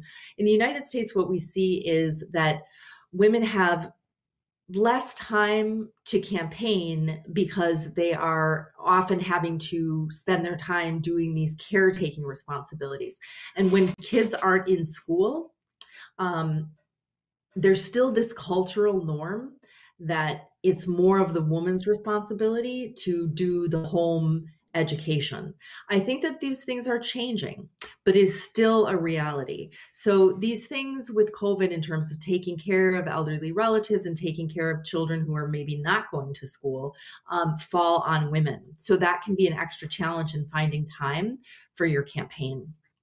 In terms of what we can do to overcome the challenges of being able to campaign traditionally during COVID-19, there are a number of things that we can do. And NDI is having an informational webinar on September 22nd that if people are interested in, we can get more information out about that. We'll be spending about 2 hours talking about this specifically. But some things that you need to take into consideration is that it is quite possible that in your community, you won't be able to run a door-to-door campaign. I don't know where those communities will be, and you as the candidate will need to decide that for yourself, whether or not it's safe. If you do choose to go door-to-door, it's important to keep in mind your health and safety and the health and safety of your community. So I would really encourage when and if you decide to go door-to-door to wear that mask, to make sure that you're not having actual physical contact with people. If you're handing a leaflet, that you're not actually touching hands, that you're not shaking hands, those sorts of things, making sure that you're sanitizing between knocking on the doors and ringing the doorbells, all of those sorts of common sense safety precautions should be taken into consideration. Now, in terms of what are some other things that you can do, because face-to-face communication is not really replaceable, we should think about, we are not running campaigns in a way that we would normally run campaigns. We're not running our world in the way that we would normally run our world. We would normally all be together for this sort of thing. But we can think of what we can do to make personal connections as much as possible. So one of the things that you can do is you can use the telephone to call voters and have conversations with voters. You can be posting on your social media that you are interested and willing to take questions and to respond personally to voters who have questions and want to speak with you. You can even invest in some digital advertising where you can ask, you can geo-target, you can target just your community where your voters are, and you can do some ads that say, I'm a candidate, I'm running for mayor, I'm running for local council, and I want to hear what's important to you. And then you can ask people to take a petition or a survey, leave their phone number, leave their email so that you can go back and contact that voter.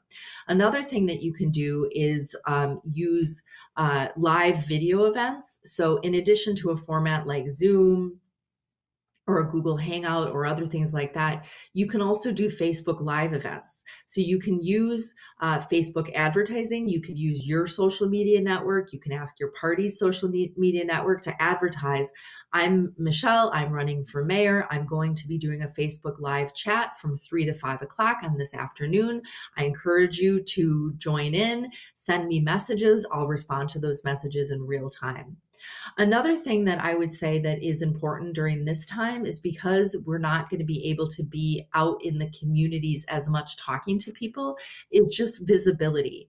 So being visible, so having your campaign, you can have a campaign table or a tent with your signs, with your leaflets, and having somebody there with a mask, with a glove, with hand sanitizers, but just to show that you're out and you're available in the community. One of the things that I thought was really unique when we had a primary here this summer was I saw candidates that would go to farmers markets. So our farmers markets are still open, although everybody has to wear masks and gloves and they have to keep social distance. So the candidates who normally would be shaking hands and having conversations at the farmers markets instead were standing behind a table that had all their signs. They had a tag on their shirt that said, "I'm the candidate." And they had on the table a box that you could take some paper and a pen. They had clean pens, sanitized pens, and dirty pens. You could take a clean pen. You could write a question to the candidate, put your phone number, put your email on that piece of paper. You could put it in the box. And then afterwards, the candidate was able to have a conversation via phone or via email. Also, the candidate was there and the candidate was able to take questions at a social distance. Some people were willing to have those conversations. Other people, they were not comfortable. And so they used the box. But even if these voters didn't have a conversation and they didn't use the box, they saw that candidate. And the importance is that people see that the candidate is out, they're listening, they want to be responsive, they're looking for your input, and they want to have a dialogue with you. So getting really creative, I think, is important to show that you want to be out there, that you want to be out in the communities, but that you understand that there are safety risks and precautions that need to be taken. So those are just some of the things in this short time that I would recommend for campaigning under these COVID circumstances. In the remaining time, we can take one more question from our audience. And thank you for being so active.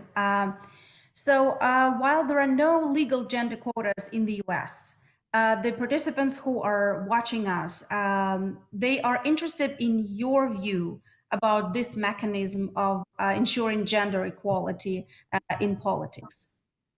Yeah. You know, it's really interesting. I personally am in support of gender quotas. I think in many ways, that's the only way we're going to get to more actual true equality. And, you know, the audience may be aware that the country that has the most women represented in parliament at over 60% is Rwanda. And they have a strong enforceable gender quota. And I think that over time, once it becomes normalized that women are in politics and that young people see that it's completely normal. Men and women have roles and they are politicians and they are effective, that over time the gender quotas won't be needed because it won't be an issue that women are not seen as completely equally capable of being in office. And as time goes by and some of those other barriers get removed, when women can become more financially competitive, when women are not gender stereotyped, when women are not subject of threats and harassment. So this is going to take time. We do not have this in our country. And the United States really rebels against any sort of system in which they feel that they're being told what they have to do. And so I sometimes think that it would be very useful for us to have the gender quota, but in a lot of ways, it's just not part of the American mindset. And so I think that we have huge problems with women in office in the United States as well. We have a record number of women serving in our Congress, and it's still not even 25%. And so we need to do better. And some of the ways that we deal with that in the United States is we have organizations that are specifically created to recruit and support and train and help fund women candidates. So that is one of the ways that we in the United States work to overcome these barriers. But I think that in countries where there are enforceable gender quotas, that those countries will tend to get there faster and it will become more of a norm. And eventually the quotas won't be needed anymore, because it won't be seen as an anomaly, something different and unique to have a woman in office. Michelle, my final question to you. what would be your message to those women in Ukraine who will be running in the October local elections and those who are thinking about running in the future? Well, to those women who have already made the decision to step up and run, I would say thank you. We need you, and it is so important for you to be running to represent the needs of your community from that unique representation of a woman's perspective. It is not easy, but it can be one of the most rewarding experiences that you'll ever have, even if you don't make it this time. A lot of candidates run excellent campaigns and they don't make it the first time due to other political environmental factors. But just running is so important. So I thank you for running. If you're still considering running, I really, really encourage you to take the step. Your country, the women around your country and the women around the world need to see more women running for office. You can only change the culture, the political culture, if you are willing to take the step and to do it. And we can be examples for our children, for our grandchildren, for our sisters, and for our friends that women are capable and qualified and bring this unique perspective. And we women can change the way politics are done. As I said earlier, women take a much more transparent, horizontal, democratic approach to legislating, consenting, compromise, and actually getting bills passed. So we really need you to be a part of running for office so that you can be a part of the change that you want to see in your communities. I would also really encourage, we need our male allies, and I'm so glad that there are men participating and asking how they can help. We can't do it without men, obviously. There's something uniquely helpful in women helping other women. And so there's this sisterhood of women understand the challenges that women face. And they can say, I know, I've been there, and let me show you how I can support you. Particularly mentorship programs within parties. So other women who have run before and have been successful, mentoring women who are coming up can be remarkably important. Women who can say, I ran, this happened to me, and this is what I did. That is just really, really important. So when you are running for office, you will have the support of other women, and you will be able to be an inspiration and an example to other women. So the time is now. We have this new gender quota.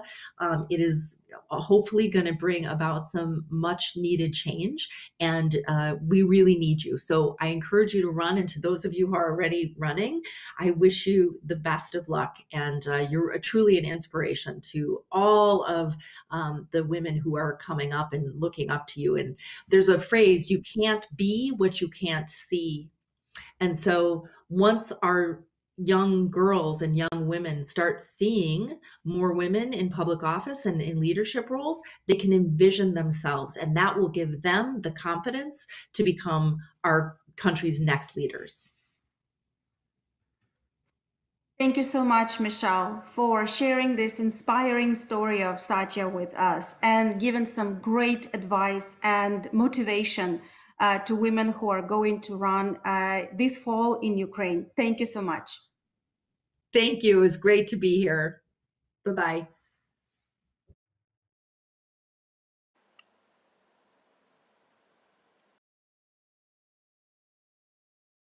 Олена. Шановні учасники та Thank you, учасниці. Michelle, and thank you, Elena. Dear participants of our media online platform, with this we close the second discussion panel. And now we would like to invite the Women Lead Program Director, Elena Yena, for closing remarks.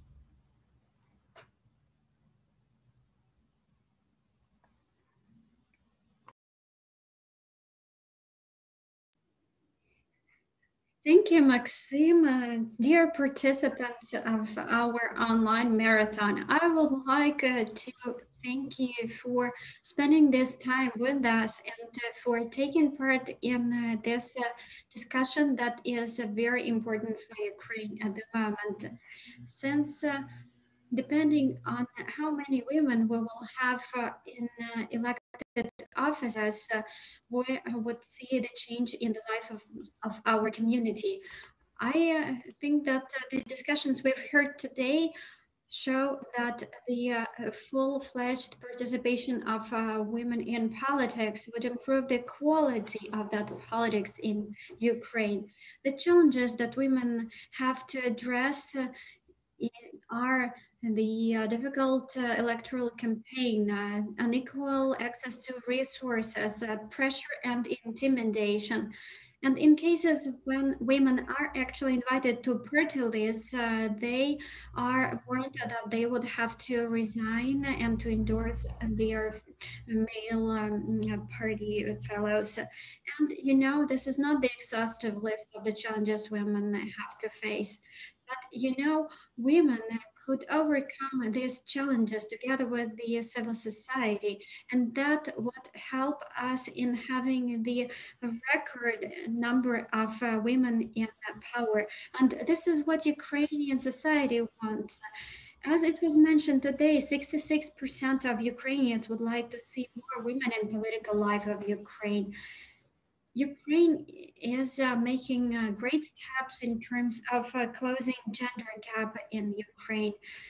The very fact that this year we will have local elections whether the gender quotas applied is the vivid example to that. Recently, Ukraine joined Bahrain's international partnership. This is the partnership for equality, and that is another step that would help in improving gender equality in Ukraine. I would like to thank all the participants of this discussion, and I would like to encourage you to support men and women at the elections, and we need your support. And we, as NDI, together with our partners, Ukrainians Women Fund, would continue in carrying out gender monitoring of the election process in the part of gender quota avoidance. And we will talk to the female candidates, and you know, the way media cover these elections for women will decide how the election campaign would take place overall. And you know, we have to draw our conclusions from this election cycle so that we could move forward to the equal society for with equal opportunities for men and women. I would like to thank once again all the speakers for caring about the issue and also for your readiness to compete with your rivals and you know, for your readiness to overcome the obstacles that we mentioned. And today's event would not become possible without the United States Agency for International Development and governments of Canada, the United Kingdom, and Sweden. And I would like to thank you once again for participation. See you soon. And you can follow the updates on our events in our web pages and social media. Probably you know that there is a Pavaha campaign, respect campaign, campaign countering sexism, and you are aware about the campaign Women Are 50% of Success of Ukraine. They have our updates as well. Thank you very much.